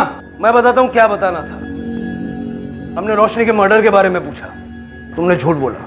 हमने पूछा चिराग को जानते हो, तुमने झूठ बोला। लेकिन जैसे ही चिराग का पूरा नाम तुमने सुना, तुम सीधे उसके चाचा वेद प्रकाश चतुर्वेदी के वहां पहुंच गए। अगर अपने बच्चे को सही सलामत चाहते हो तो सच बोलने का ये आखिरी मौका है, क्योंकि जिस चिराग ने तुम्हारे बच्चे को किडनैप किया है वो तो मर गया। चिराग मर गया? सर, तो मेरे बच्चे का क्या होगा सर? तो ऐसे बन रहा है जैसे तुम जानता ही नहीं चिराग मर गया। तूने मारा है चिराग को। मैं चिराग को क्यों मारूंगा सर? मेरा बच्चा उसके पास में। फिर बता, तेरा और चिराग का क्या कनेक्शन था? मैं चिराग के माँ बाप को पहले से जानता था। 10 साल पहले उन्होंने आत्महत्या नहीं की थी, बल्कि मेरे बिजनेस से जो ब्लैक मनी जमा हुआ है, आप उसे अपने मंदिर के दान में जमा कर लीजिए, इससे ब्लैक वाइट हो जाएगा और उस पैसे को मैं वापस मार्केट में घुमा दूंगा और फायदा सिर्फ मेरा नहीं बल्कि आपका भी होगा। इसके लिए मैं आपको अच्छी खासी बड़ी रकम दूंगा। तेरी हिम्मत कैसे हुई ईश्वर के पवित्र स्थल के बारे में ऐसे दूषित बातें करने की? लेकिन मैं सिर्फ पुलिस से नहीं बल्कि इनकम टैक्स डिपार्टमेंट वालों से भी तुम्हारा और वेद प्रकाश की करतूत के बारे में शिकायत करूंगा। तब तुम दोनों को पता चलेगा कि ब्लैक मनी एक्सप्लॉइट कैसे होता है। मैं चिराग को कैसे पता चल गया? उस दिन जब मैंने चिराग का पूरा नाम सुना तो मैं समझ गया कि अपने माँ बाप का बदला लेने के लिए उसने मेरे राहुल को किडनैप किया। मेरा राहुल मासूम है, उसकी कोई गलती नहीं है, उसे बचा लो। जिन लोगों को मार के तूने पेड़ से लटकाया था वो भी मासूम ही थे, तब ये मासूमियत का ख्याल आया नहीं तुझे? सर मेरे बच्चे को बचा लो प्लीज। राहुल की किडनैपिंग का रीजन तो क्लियर है सुरेंद्र, कि चिराग ने बदला लेने के लिए राहुल को किडनैप किया। लेकिन चिराग के बाद अब राहुल कहाँ है ये पता लगाना हमारे लिए थोड़ा मुश्किल हो गया। और चिराग और रोशनी के मर्डर का भी कोई स्ट्रॉन्ग क्लू अभी तक हमारे हाथ नहीं लगा। सर मुझे नहीं लगता कि चिराग को राठौर ने मारा होगा, क्योंकि उसके मरने से तो राहुल का मिल पाना और मुश्किल हो जाएगा। सर कहीं ऐसा तो नहीं कि चिराग ने ही राहुल का खून करके उसे कहीं ठिकाने लगा दिया हो? नहीं सुरेंद्र, अगर चिराग ने राहुल को मार दिया होता तो उसकी बॉडी राठौड़ को सौंप देता, लेकिन उसे मारना शायद उसका मोटिव नहीं था। उस दिन जब हमने उन दोनों को छोड़ा तो मिसेज राठौड़ को रोता हुआ देख के उसके चेहरे पे जो खुशी थी उससे मुझे ये लगा कि वो उन्हें तड़पता हुआ देखना चाहता। अक्सर ऐसे केसेस में मैंने देखा है कि किडनैपर मारता नहीं है बल्कि सामने वाले को तड़पता हुआ देख के खुश होता है। मुझे लगता है कि राहुल जिंदा है, लेकिन वो कहाँ है ये पता लगाना जरा मुश्किल है। हाँ सर, क्योंकि मोबाइल लोकेशन और पड़ोसियों के मुताबिक वो उस दौरान अपने एरिया से बाहर कहीं नहीं गया। आखिर कहाँ रखा होगा उसने राहुल को? इस घर में कौन रहता है? इस घर में कोई नहीं रहता साहब, ये मकान तो महीनों से बंद है। इसकी चाबी चिराग के पास है सर। सर ऐसा भी तो हो सकता है कि उसने राहुल को अपने एरिया में कहीं छुपा रखा हो, और अगर मेरा शक सही है सर तो राहुल शायद हमें वहीं मिलना चाहिए। चलो सर, वेद प्रकाश का मोबाइल फोन नोएडा के एक गांव में ट्रेस हुआ है। इंक्वायरी की तो पता चला कि वहाँ उसकी ससुराल है, वहीं छुप के बैठा हुआ है। मैंने वहाँ की टीम को इन्फॉर्म कर दिया है, वो लोग उसे लेकर आते होंगे सर। मेरी बात तो सुनिए साहब। गाड़ी में बैठिए। अरे मेरी बात सुनिए, इन्होंने कुछ नहीं किया, इन्हें मत लेके जाइए, इन्हें मत लेके जाइए। कहाँ जा रहे हैं आप? Thank you so much. सिर्फ आप ही की वजह से मुझे मेरा बेटा सही सलामत वापस मिल गया। आपका ये एहसान मैं कभी नहीं भूलूंगी। देखिए, हमने आप पे कोई एहसान नहीं किया, जो हमने किया वो हमारा फर्ज था। अगर आप इजाजत दे तो हम राहुल से कुछ सवाल पूछना चाहते हैं। हाँ सर, क्यों नहीं, जो पूछना है वो इसे पूछिए। बेटा, जिस जगह से आप हमें मिले थे उस जगह आपको कौन लेके गया था? चिराग भैया मुझे लेके गए थे टफी के साथ खेलने के लिए। उसके बाद उन्होंने मुझे रूम में लॉक कर दिया। अब बोलो, क्यों मारा चिराग को? देखिए सर, मैं वहाँ गया ज़रूर था, लेकिन मैंने चिराग को नहीं मारा। मैं तो वहाँ उससे बात करने के लिए गया था, उसे समझाने के लिए गया था कि अगर उसने राहुल को किडनैप किया है तो उसे छोड़ दे। क्योंकि राठौड़ मुझे बार बार धमकी दे रहा था कि अगर उसके बेटे राहुल को कुछ हुआ तो मेरे बेटे की जान ले लेगा। मैं वहाँ पहुँचा तो देखा चिराग की लाश लटकी हुई है सर। कुछ देर के लिए तो मुझे समझ में नहीं आया कि मैं क्या करूँ। फिर मुझे लगा कि यही मौका है राठौड़ को फंसाने का। जब उसने मेरे भाई और भाभी का खून किया तब मैं भी वहाँ पहुँचा था। फिर ना कोई प्रॉफिट, ना इनकी वो सब बची हुई प्रॉपर्टी। लेकिन लालच में अपना मुंह बंद कर लिया मैंने और उसका साथ दिया। मेरे पास यही एक मौका था कि चिराग के सुसाइड को मर्डर बना दूं। उस चिट्ठी में चिराग ने यह भी लिखा था कि उसने राहुल को कहाँ छुपाया है, और राठौड़ को फंसाने के लिए मैंने वो चिट्ठी अपने पास छुपा के रख ली। उसके बारे में किसी को कुछ नहीं बताया, लेकिन पता नहीं कैसे राहुल ने मुझे देख लिया। सर ये सच बोल रहा है। पोस्टमार्टम रिपोर्ट के मुताबिक चिराग की बॉडी पर चोट के निशान उसकी मौत के 1 घंटे बाद के हैं। काश चिराग ने बदला लेने का तरीका अपनाने की बजाय पुलिस की मदद ली होती तो इन जैसे भेड़ियों को सजा भी मिलती और चिराग और रोशनी अपनी जिंदगी से भी हाथ नहीं धोते। चिराग ने अपने अंदर एक ऐसी नफरत को पाला था जिस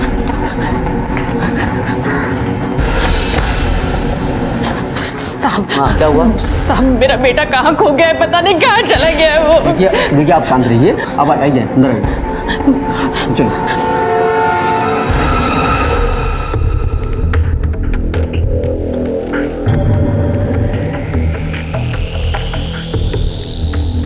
साहब, ये मेरा बेटा है।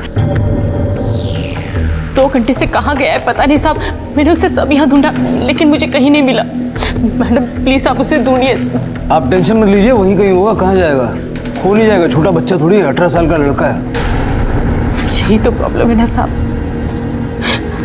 वो उम्र से बड़ा है लेकिन दिमाग से अब भी बच्चा है मेरा बेटा, वो नॉर्मल नहीं है।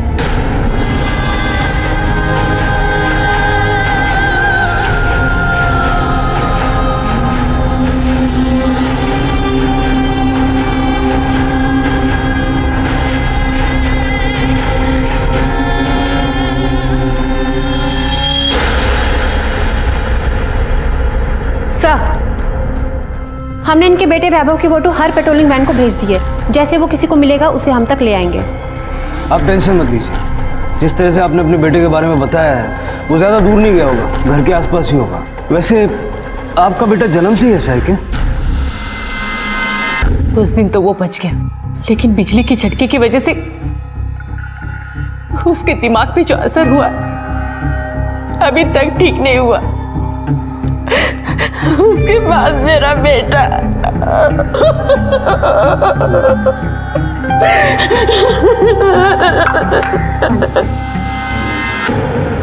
माँ, ये शब्द ही अपने आप में सृष्टि है। हर धर्म, हर समाज में माँ की तुलना भगवान से की गई है, जो कि पूरी तरह से जायज है। क्योंकि बच्चा जैसा भी हो, लेकिन माँ उसकी परवरिश, उसके संरक्षण में कोई कमी नहीं छोड़ती।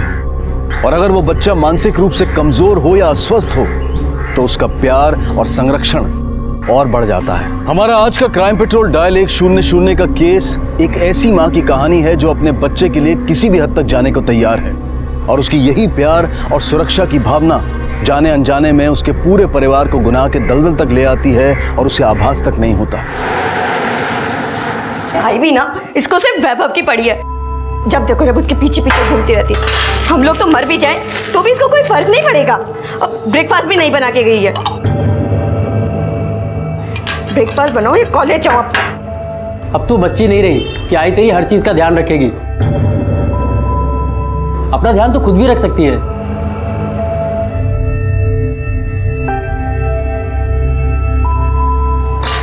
ये ब्रेड तो मैं ही खाऊंगा। और ये मैंने अपने लिए बनाया, चुपचाप मुझे वापस नहीं दूंगा। दूसरी बना। आप भी तो अपना ध्यान खुद रख सकते हो ना। मुझे मेरा ब्रेड वापस करो। ये तो नहीं मिलने वाला तुझे, तू दूसरी लगा ले। ये नहीं दूंगा। ये मैंने अपने वैभव घर आया क्या? बोला वो तो कभी का आ गया, अपने रूम में। वैभव घर आया? तुम मुझे फोन नहीं कर सकती थी? मैं उसके लिए कितना परेशान हो रही थी पता है? वैभव, वैभव, वैभव,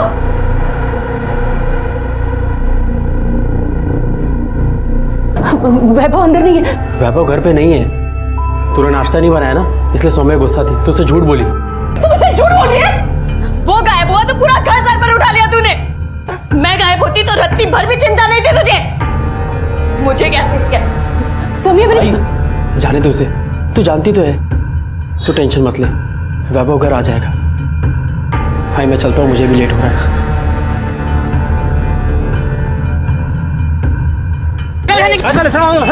क्यों भीड़ लगा रही इतने? देखो ना साहब, जानबूझ के चलती सड़क पे गाड़ी के नीचे मरने जा रहा था। साहब ये तो वही लड़का है, कुछ देर पहले पुलिस स्टेशन में इसका फोटो आया था। बहुत दुख रहा है। हाँ? कुछ नहीं होगा तुझे। हाँ? कितनी बुरी तरह से मारा है मेरे बच्चे को। किसने मारा मेरे बेटे को? हाँ? बताइए ना, मैं उसे छोड़ूंगी नहीं। और आपने उसे गिरफ्तार क्यों नहीं किया? देखिए, आप समझने की कोशिश क्यों नहीं करती? ये मूविंग ट्रैफिक में उनकी गाड़ी के सामने आ गया था।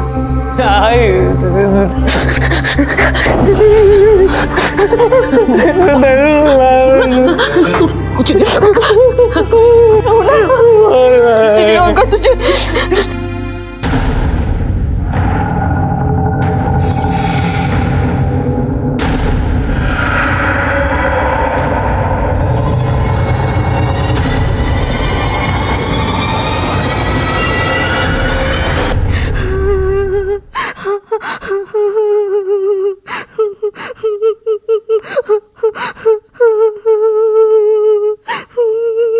ठीक से बताओ, हुआ क्या था? मैं घर से बाहर निकली थी और उसने मुझे जबरदस्ती पकड़ लिया और उसने मेरे साथ जबरदस्ती की, यहाँ वहाँ हाथ लगाया, मुझे बहुत मारा उसने, मेरे कपड़े तक फाड़ दिए उसने। ये सब कुछ खुलेआम हो रहा है आप ऐसे घटिया लोगों को गिरफ्तार क्यों नहीं करते हो, जिनकी वजह से हमारी बेटियों को घर से बाहर निकलना भी मुश्किल हो रहा है साहब। उसे तुम जानती हो जिसने तुम्हारे साथ छेड़खानी और मारपीट की? नहीं सर। शक्ल तो देखी होगी, हुलिया तो याद होगा। जरा बताओ कौन था, कैसा दिखता था वो? उसका स्केच बनाने में हमारी मदद करो, हम उसे जल्दी पकड़ लेंगे। बेटा खाना खा ले बेटा। देख वैभव, अपने आई को ऐसे सताएगा तू? क्या तमाशा लगा रखा है? क्यों शोर मचा रहे तुम दोनों? तुम लोगों के कारण ठीक से पढ़ भी नहीं पाती हूँ मैं। और आई इतना ही प्यार जताना है तुझे इससे, तो मुझे हॉस्टल भेज दे। यहाँ रही तो मतलब हॉस्टल के पैसे कौन देगा? तू जानती है ना, तेरे बाबा के पेंशन से और राजीव के पगार से ये घर चलता है। तो इसे कहीं भेज दे, खर्चा भी कम हो जाएगा। वरना मैं इसका ऐसा इंतजाम करूंगी कि ये हमेशा के लिए दूर हो जाएगा। सौम्या, फिर तो शुरू हो गए तुम लोग। एक मिनट की शांति नहीं इस घर में। भगवान के लिए चुप हो जाओ प्लीज।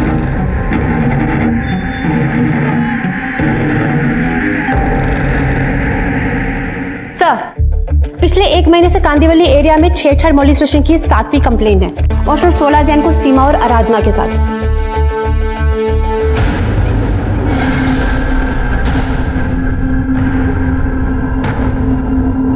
सर, इन 7 वारदातों में पहली बार लड़की के बताए हुलिये के मुताबिक हमें इस लड़के की इंफॉर्मेशन मिली है जो कि इन वारदातों के पीछे हो सकता है। सर, पर जिस तरीके से छेड़छाड़ की गई है वो भी सेम एरिया में। सर, मुझे लगता है वैभव ही सीरियल मॉलिस्टर है। सुनीता, किसी भी नतीजे पे पहुंचना थोड़ी जल्दबाजी होगी, क्योंकि वैभव जैसा मेंटली डिस्टर्ब लड़का इतनी सारी वारदातों को अंजाम नहीं दे सकता। मुझे लगता है हमें और छानबीन करनी चाहिए, तभी किसी नतीजे पे पहुंच सकता है।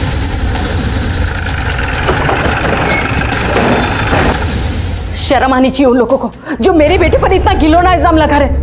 अरे ये तो अपने हाथ से खाना तक नहीं खाता, अकेले रोड क्रॉस नहीं करता, ये क्या किसी लड़की के साथ जबरदस्ती करेगा? सर वैभव, मुझे परेशान मत कर, मुझे बात करने दे इससे। देखिए, हो सकता है कि आपकी बात सही हो, लेकिन हमारे पास शिकायत आई है तो हमें इंक्वायरी तो करनी पड़ेगी ना। छेड़छाड़ के मामले में जो आखिरी शिकायत आई थी उसमें लड़की ने जो हुलिया बताया वो आपके बेटे से मैच करता है।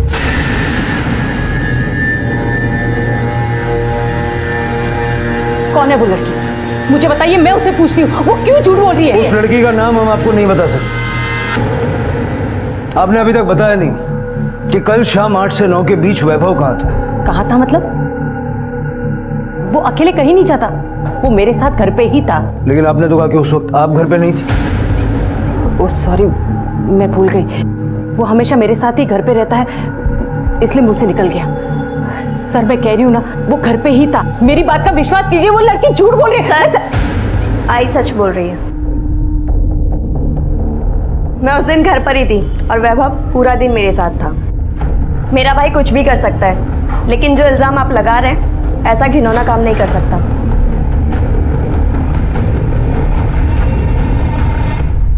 सुनीता, इसमें दो राय नहीं है कि वैभव का परिवार उसको बचाने के लिए झूठ बोल रहा है। सर, पर आपको भी तो डाउट था कि वैभव मॉलिस्टेशन जैसी हरकत नहीं कर सकता है। हाँ सुनीता, लेकिन वो डाउट क्लियर तो करना होगा ना।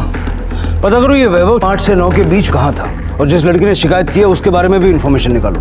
Sir,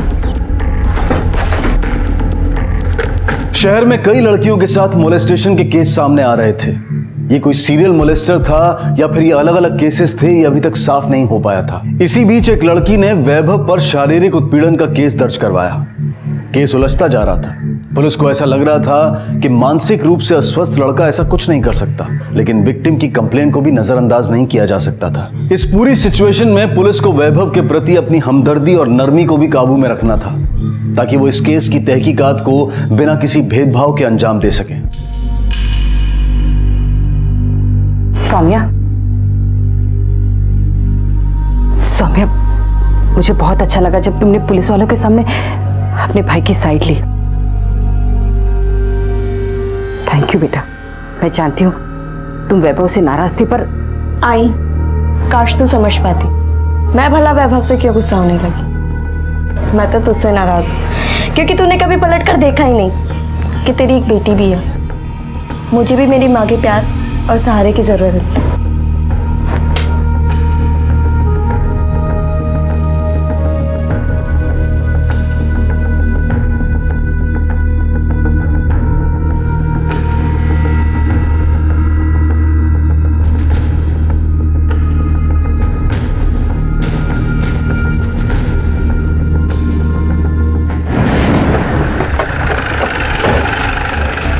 good morning sir. Good morning Sunita. Sir, जिस जगह उस लड़की के साथ ज़बरदस्ती करने की कोशिश की गई थी उस एरिया की हमने सीसीटीवी फुटेज निकाली और सर एटीएम सीसीटीवी से हमें बहुत ही इंपॉर्टेंट इन्फॉर्मेशन मिली है। चलो देखते हैं। सर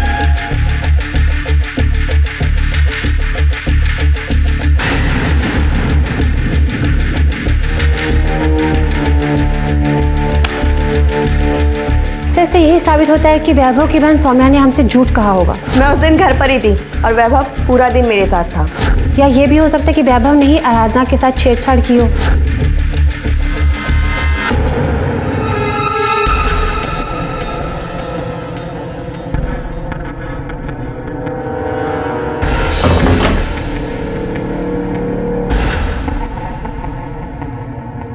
हेलो, हाँ, तुमने जैसा बोला था ना मैंने वो सब कर दिया है, पर मुझे बहुत डर लग रहा है कहीं ये सब हमारे ऊपर उल्टा पड़ गया तो। अरे यार, मैं पैनिक नहीं हो रही हूँ, मैं बस, हाँ ठीक है, पर मुझे बहुत डर लग रहा है यार। आराधना, आई आके फिर बात करती हूँ। अरे इतनी देर बाथरूम में क्या कर रही है तू? आई, मैं मुंह धो रही थी, मैं भी आ रही हूँ।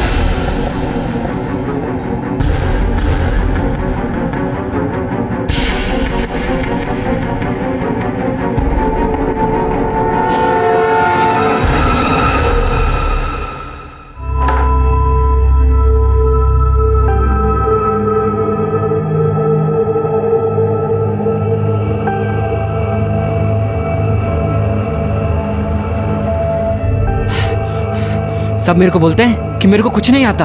देखना, आज सबको मैं खुद तैयार होके दिखाऊंगा। फिर आई इतनी खुश होगी ना कि मेरे को चॉकलेट देगी। आई, मैं कॉलेज जा रही हूँ।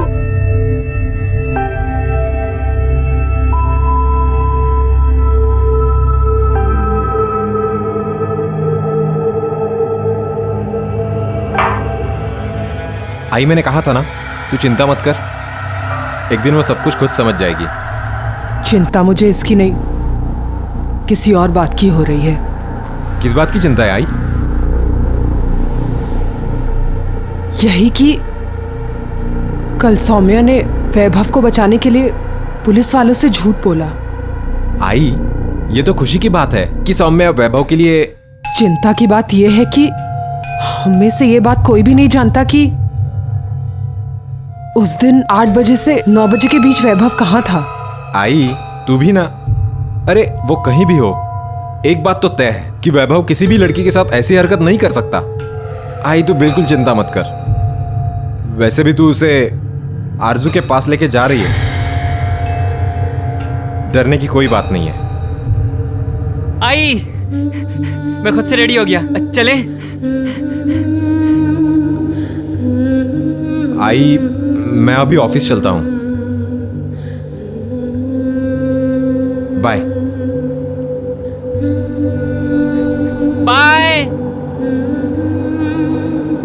आई, चले? चलो चलो चलो, जल्दी जल्दी जल्दी, चलो चलो चलो।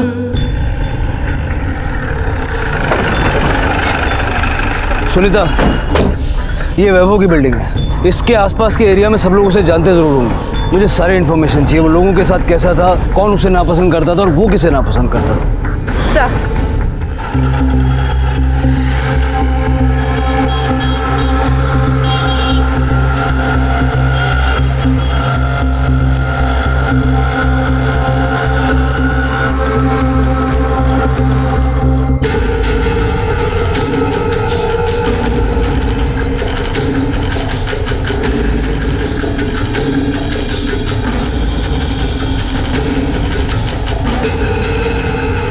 इसे पहचानते हो? जी मैडम, पहचानता हूँ इसको। अब यही कुछ 3 महीना पहले यहाँ पर लोगों ने बहुत बुरी तरह मारा था इसको। सर, मुझे लगता है लड़कियों के साथ जबरदस्ती करने की कोशिश वैभव ने इस इंसिडेंट के बाद की होगी। दिमाग से बच्चा है, जो देखा होगा वो ट्राई करने की कोशिश की होगी। मुझे नहीं लगता सुनीता कि ये रीजन रहा होगा।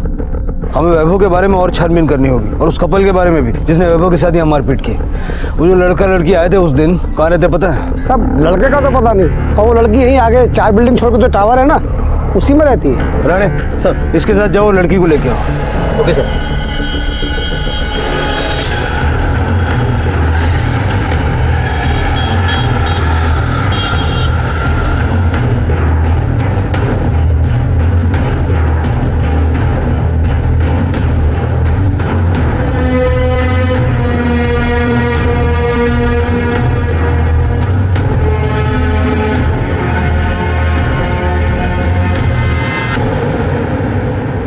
प्लीज मुझे जाने दो। मेरे पेरेंट्स को पता चल गया कि मैं इस पार्क में अपने बॉयफ्रेंड के साथ आती हूँ तो उन्हें नहीं पता चलेगा, लेकिन तब अगर तुम हमें सच सच बताओगी कि उस दिन इस पार्क में क्या हुआ था। सिर्फ उसी दिन नहीं मैडम, वो हमें रोज घूरता रहता था, जिसमें वैभव का हुलिया साफ साफ बताया हुआ है।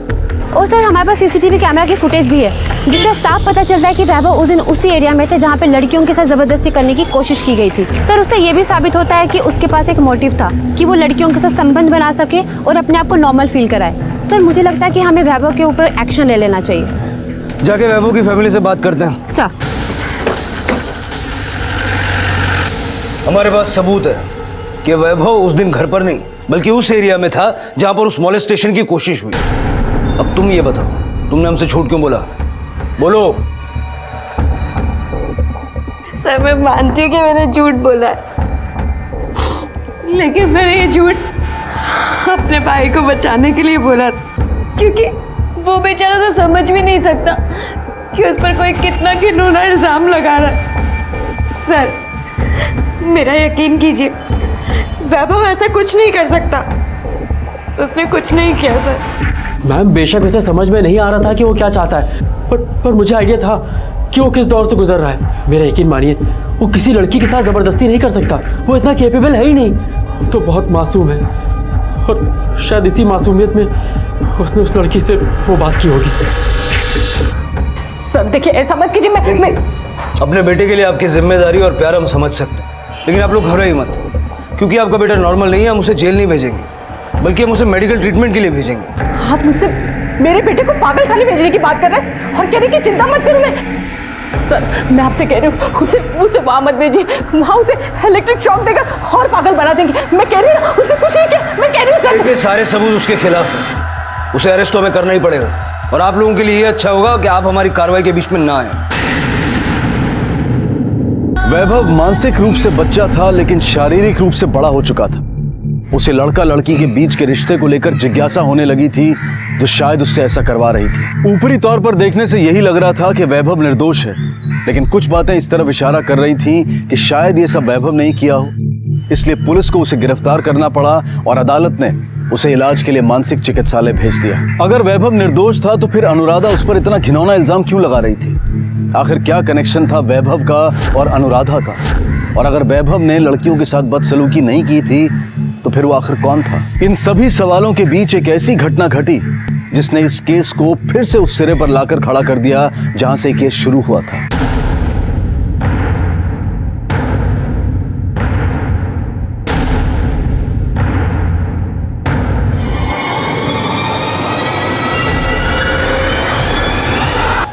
मुझे नहीं लगता कि इसका रीजन वो एक्सीडेंट हो सकता है। हो सकता है ये केस भी उसी से जुड़ी हुई एक कड़ी हो। सारी फॉर्मेलिटीज पूरी करो और बॉडी को पोस्टमार्टम के लिए भेजो और आइडेंटिफिकेशन भी करवाना। सर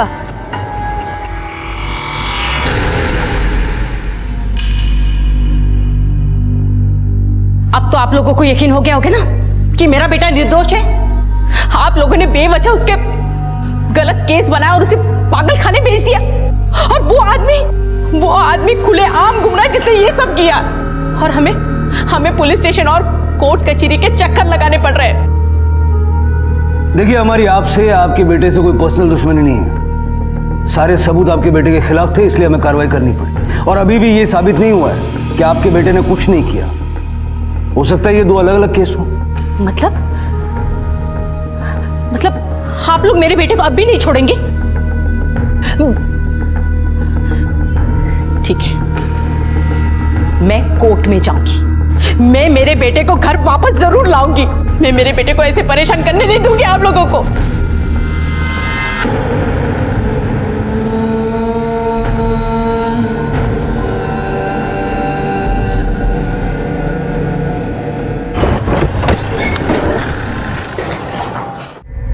तुम्हारे साथ जो मॉलेस्टेशन का हादसा हुआ था, जरा फिर से बताओगी शुरू से आखिर तक?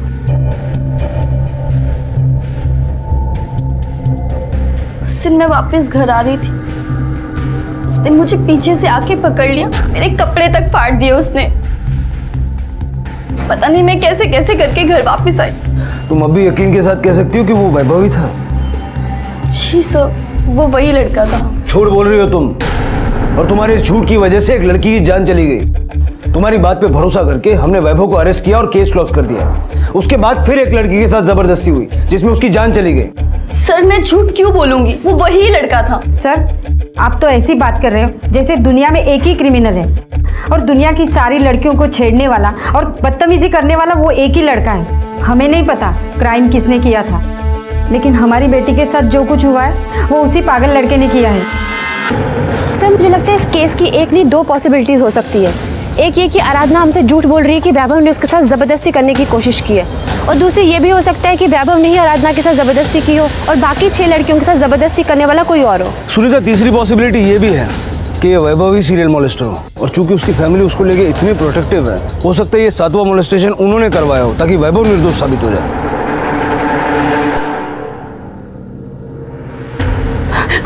वैभव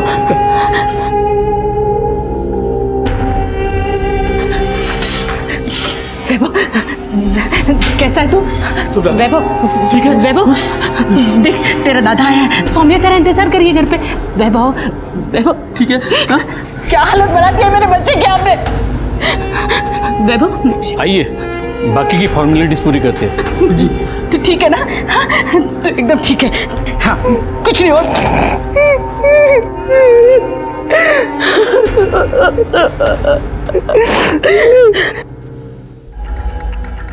सर वैभव के आसपास पड़ोस में पूछताछ की और सर वहाँ से ये इन्फॉर्मेशन मिली है कि उसके घर पे 6 महीने पहले एक मेड काम करती थी और सर वैभव की वजह से उसकी फैमिली के साथ उसका बहुत ही बुरा झगड़ा हुआ और सर फिर उसने काम छोड़ दिया। ऐसा कौन सा झगड़ा हुआ था कि उसने काम छोड़ दिया? पता तो करना पड़ेगा। आप ही बताइए साहब, कौन ऐसे घटिया लोगों के घर में काम करेगा? घटिया लोग मतलब? मैं जब काम करती थी ना तब कभी कभी मेरे मदद के लिए मेरी बेटी को भी साथ में लेकर जाती थी, पर वो येड़ा भाई वो कहने को तो पागल है साहब, पर था बहुत कमीना। एक दिन मेरी बेटी पर बुरी नजर से घूर के देख रहा है साहब, मैंने खुद देखा। सरिता, सरिता ये लो। क्या है दीदी, पैसे? वो भी इतने? अभी तो मेरा पगार का टाइम भी नहीं हुआ है। ये तुम्हारी पगार नहीं है और मैं तुम्हें और दूंगी, बस तुम मेरी एक बात मान लो। ऐसी कौन सी बात है दीदी जिसके लिए आप मुझे इतना पैसा दे रहे हो? वो तुम्हारी बेटी है ना, मेरे कहने का मतलब है तुम्हारी बेटी की शादी मेरे वैभव के साथ कर लो। शर्म नहीं आती तुझे ऐसी बात करते हुए? कैसी औरत है तू? मैंने तो मेरी बेटी बेचने की बात कर रही है। बेचने की बात नहीं कर रही हूँ, मैं शादी की बात कर रही हूँ। देखो सरिता, वरना वो भी तुम्हारी तरह लोगों के जूठे बर्तन धोएगी। देख सरिता, तुम्हारी बेटी की जिंदगी बन जाए और मेरे बेटे का भी भला होगा। ये पैसे रख लो तुम, मैं कह रही हूँ ना उसका बहुत भला होगा। छोड़, अपनी बेटी की तरह पागल समझेगा मेरे को? हाँ, ये पैसे की गर्मी ना अपने पास रख। मेरी बेटी को खरीदनी चली है, क्या समझते हैं खुद को? सुनीता, अब तक हम विजया को सिर्फ एक मजबूर माँ की तरह देख रहे थे, लेकिन वो मजबूरी नहीं बल्कि खुदगर्ज भी है, और इतनी खुदगर्ज कि उसे अपने बच्चे के सामने किसी और की कोई अहमियत नजर नहीं आती। सर मुझे लगता है वो अपने बच्चे को बचाने के लिए किसी भी हद तक जा सकती है।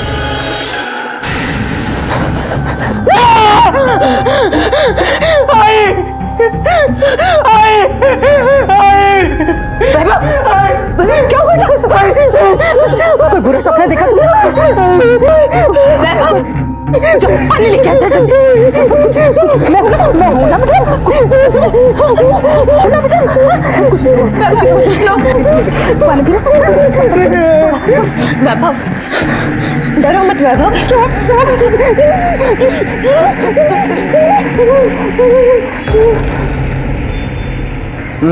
ठीक है, देखता हूँ।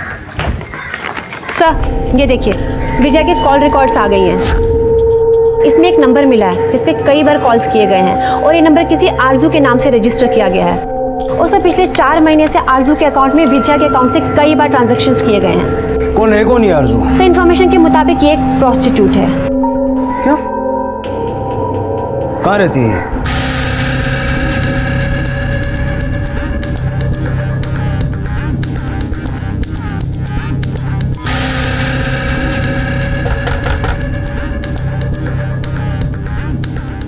आरजू? जी साहब। जी सर, विजया मेरे अकाउंट में पैसे डालती थी और वो पैसे मेरी फीस थी उसके बेटे को खुश करने के लिए। साहब उसका बेटा दिमाग से तो बच्चा था लेकिन बाकी सब नॉर्मल था। दुनिया वाले क्या समझते, इसलिए वो अपने बेटे को मेरे पास लेकर आती थी। सर मैं उनके घर पर भी कई बार गई थी लेकिन तब सिर्फ विजया और वैभव ही उनके घर पर हुआ करते थे। सर आरजू से मिलने के बाद तो ये कंफर्म हो गया कि आपकी थ्योरी एकदम सही थी। वैभव ही सीरियल मॉलिस्टर है। मेंटल असलम में रहने के बाद जो बाहर मॉलिस्टेशन का केस हुआ है, मुझे लगता है कि वो वैभव को बचाने के लिए किया होगा। सुनीता, लेकिन तब भी इन पे हाथ डालने से पहले हमें कई और सबूत इकट्ठा करने होंगे। एक काम करो, फैमिली मेंबर से सबकी लोकेशन निकालो, देखो दोनों क्राइम सीन्स पे उनमें से कौन कौन मौजूद था। तब तक विजया से पूछताछ करते हैं, देखते हैं आप कितना सच बोलती। एक माँ की दर्द को भगवान भी नहीं समझ सकता। कलेजा फटता है जब एक माँ के सामने उसके बेटे को पागल कहते हैं, उसका मजाक उड़ाते हैं। कोई ये क्यों नहीं समझता कि वो मानसिक तौर पर ना सही लेकिन शारीरिक तौर पे वो बड़ा हो रहा है। मैं माँ हूं ना, मैं ये कैसे नहीं समझती। इसलिए मैंने सरिता से कहा कि उसकी बेटी की शादी मेरे वैभव के साथ करे। जब उसने मना कर दिया तब मैं खुद अपने बेटे को आरजू के पास लेकर चली गई। और जब आपने देखा कि इतना सब करने के बावजूद आप उसे बचा नहीं सकती, तो आपने एक फेक क्राइम करने की कोशिश की जिसमें एक मासूम लड़की की जान चली गई। सर उस बात से, उस लड़की की मौत से मेरा कोई लेना देना नहीं। मैंने ऐसा कुछ भी नहीं किया जैसा आप लोग सोच रहे। मैंने जो किया था वो मैंने मान लिया। मान नहीं लिया, हमने साबित किया और हम ये भी साबित कर देंगे कि ये सीरियल मॉलेस्टर आपका बेटा वैभव है। नहीं सर, ऐसा कुछ भी नहीं। मेरा बेटा किसी के साथ जबरदस्ती नहीं कर सकता सर। देखिए ऐसा कुछ भी नहीं किया मेरे बेटे ने सर। सर वो बेचारा तो खुद का खाना मांगने तक के लिए किसी को फोर्स नहीं कर पाया, वो क्या किसी के साथ ज़बरदस्ती करेगा। आप लोगों को ज़रूर कोई मिसअंडरस्टैंडिंग हुई है सर। मेरा यकीन मानिए, मेरा भाई बहुत इनोसेंट है, वो ऐसा कुछ कर ही नहीं सकता। सर मैं मानता हूँ पार्क में जो भी हुआ वो सब सच था, पर सर मेरे भाई का दिमाग बिल्कुल बच्चे जैसा है। उसके अंदर हर चीज़ को लेके क्यूरियोसिटी रहती है, इसीलिए वो बच्चों की तरह हज़ार सवाल करता है। पर सर मेरा यकीन मानिए, वो किसी लड़की के साथ ज़बरदस्ती नहीं कर सकता। सर ये देखिए, विजय सौम्या संजीव के फ़ोन रिकॉर्ड के हिसाब से मॉलिस्टेशन केस वाले दिन जिस लड़की का खून हुआ था वो तीनों दिन क्राइम सीन एरिया से काफ़ी दूर थे। उनके एरिया में एक फंक्शन था, वो तीनों वहीं थे उस दिन। सुनीता, ऐसा भी तो हो सकता है कि ये क्राइम इन्होंने खुद ना किया हो बल्कि किसी से करवाया हो। कुछ तो है जो इनसे रिलेटेड है, क्या वो अभी समझ में नहीं आ रहा। एक ऐसे लड़के पर लड़कियों से छेड़छाड़ का आरोप लगा था जिसकी उम्र 18 साल की थी, लेकिन उसका दिमाग एक बच्चे का था। पुलिस की तहकीकात में उसके खिलाफ कोई पुख्ता सबूत नहीं मिले थे, लेकिन विक्टिम की शिकायत पर उसे गिरफ्तार किया गया। लेकिन इसके बाद भी ऐसी घटनाएं जारी रही, जिससे पुलिस ने अंदाजा लगाया कि शायद वैभव ने सिर्फ आराधना के साथ छेड़छाड़ की थी, लेकिन बाकी मामलों में वो दोषी नहीं था। पुलिस को कुलकर्णी परिवार पर भी शक था कि वैभव को छुड़वाने के लिए कहीं ये उनकी कोई चाल तो नहीं थी। शहर में डर का माहौल था, घर वाले अपनी सुरक्षा को लेकर चिंतित थे, और अगर वैभव वो नहीं था जो इन सारी घटनाओं के पीछे था, तो आखिर वो कौन था? किधर भाग रहा था? हाँ किधर? पकड़ा से। नहीं था सब, नहीं मारो मत, बता दो सब, मारो मत सब, मारो मत सब। उन सारी लड़कियों के साथ सब मैंने सब जबरदस्ती करने की कोशिश की थी सब। मतलब पिछले 1 महीने में तूने 7 लड़कियों को छेड़ा, जिसमें से एक की मौत हो चुकी है। गोरेगांव गार्डन? नहीं, गोरेगांव गार्डन तो मैं कभी गया ही नहीं साहब, सच बोल रहा हूँ साहब, मैं गोरेगांव गार्डन में कभी किसी को नहीं छेड़ा साहब। सुनीता, ये देख, ध्यान से देख इस फोटो को। ये वही लड़की है ना जिसके साथ तूने गोरेगांव गार्डन में जबरदस्ती करने की कोशिश की थी? नहीं साहब, आई शपथ बोलता हूँ साहब, नहीं सब, इसको तो मैंने पहले कभी देखा भी नहीं साहब, मैंने इसके साथ जबरदस्ती नहीं की साहब। सब 6 के बारे में मैंने माना ना साहब, 1 के बारे में मैं क्यों झूठ बोलूँगा साहब, मैं सही बोल रहा हूँ साहब।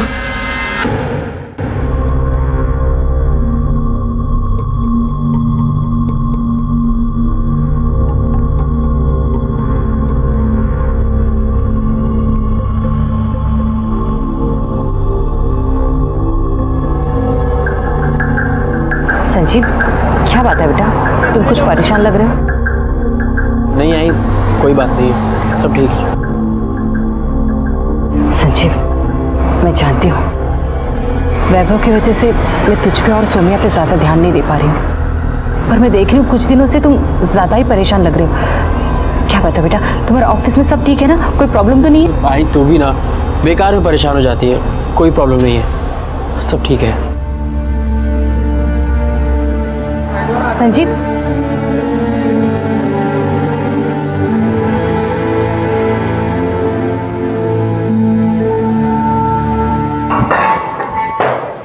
आराधना का मॉलेस्टेशन इसने नहीं किया। इस टाइप के क्रिमिनल साइकोपैथ होते हैं, उन्हें सजा का डर नहीं होता, इसीलिए वो ऐसे घिनौने काम को अंजाम देते हैं। इसने 6 लड़कियों को छेड़ने की बात तो कबूल कर ली, साथ में से मना करके इसको कोई फायदा नहीं था। उस दिन के आराधना के कॉल डिटेल्स और लोकेशन के रिकॉर्ड्स निकालो। आराधना का केस शायद हमें गुमराह करने के लिए बनाया गया। अब हमें ये पता करना पड़ेगा कि आराधना ऐसा क्यों करना चाहती है।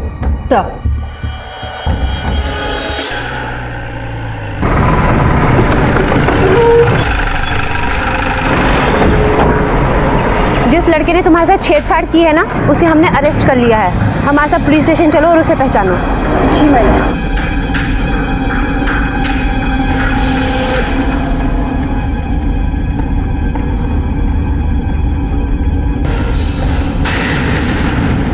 ये है ना वो लड़का जिसने तुम्हें मोलेस्ट करने की कोशिश की थी? नहीं सर, ये वो नहीं है, वो तो कोई पागल सा लड़का था। जरा ध्यान से देखो इसे, शायद पहचान जाओ। मैंने कहा ना सर, ये वो नहीं है। मैंने तो इसे आज से पहले कभी देखा भी नहीं। अच्छा, कभी देखा भी नहीं, लेकिन हफ्ते में 3-4 बार इससे बात करती हो। ये इसके और तुम्हारे कॉल रिकॉर्ड्स।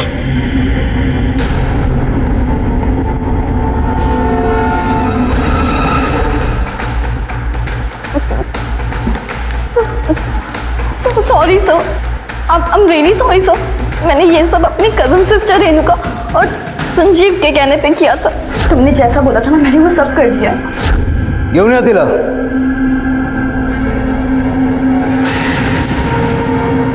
रेणुका, अब कुछ बोलना है?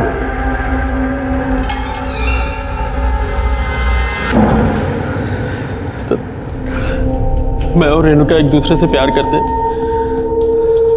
सर, प्यार ही नहीं, हम एक दूसरे से शादी करना चाहते हैं, पर मेरे घर में मेरे पागल भाई के रहते ये मुझसे शादी नहीं करना चाहती थी।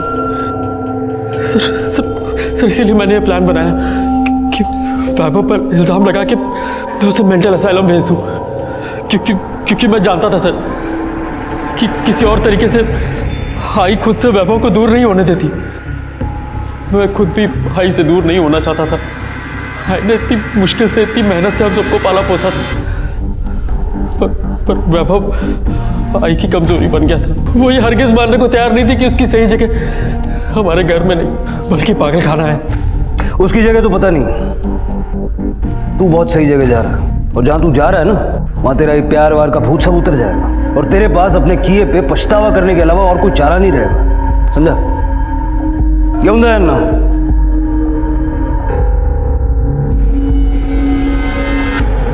रघु को लड़कियों के साथ शारीरिक उत्पीड़न के केस में और संजय, आराधना और रेणुका को पुलिस को गुमराह करने और एक झूठा केस बनाने के लिए गिरफ्तार किया गया। ये सभी इस वक्त न्यायिक हिरासत में हैं। बेशक कमजोर और विकलांग बच्चों को ज्यादा देखभाल की जरूरत होती है, लेकिन उनकी देखभाल में दूसरे बच्चों की अनदेखी की जाए ये भी सही नहीं है। और यही गलती की विजया ने, वैभव के प्रति बेहद प्यार ने उसके अपने ही बच्चों को उसका दुश्मन बना दिया। माता पिता के प्यार पर संदेह नहीं किया जा सकता है, लेकिन इस प्यार से अलग माता पिता की ये जिम्मेदारी भी बनती है कि वो अपने कमजोर बच्चे के प्रति अपने सामान्य बच्चों में संवेदना पैदा करें। और ये संवेदना सिर्फ परिवार में ही नहीं बल्कि पूरे समाज में जागृत करने की जरूरत है। इसी विचार के साथ अब मैं अनूप सोनी आपसे विदा लेता हूं। फिर मुलाकात होगी अगले एपिसोड में एक और चौंका देने वाले केस के साथ। तब तक अपना और अपने परिवार का ख्याल रखें और देखते रहें क्राइम पेट्रोल डायल 100।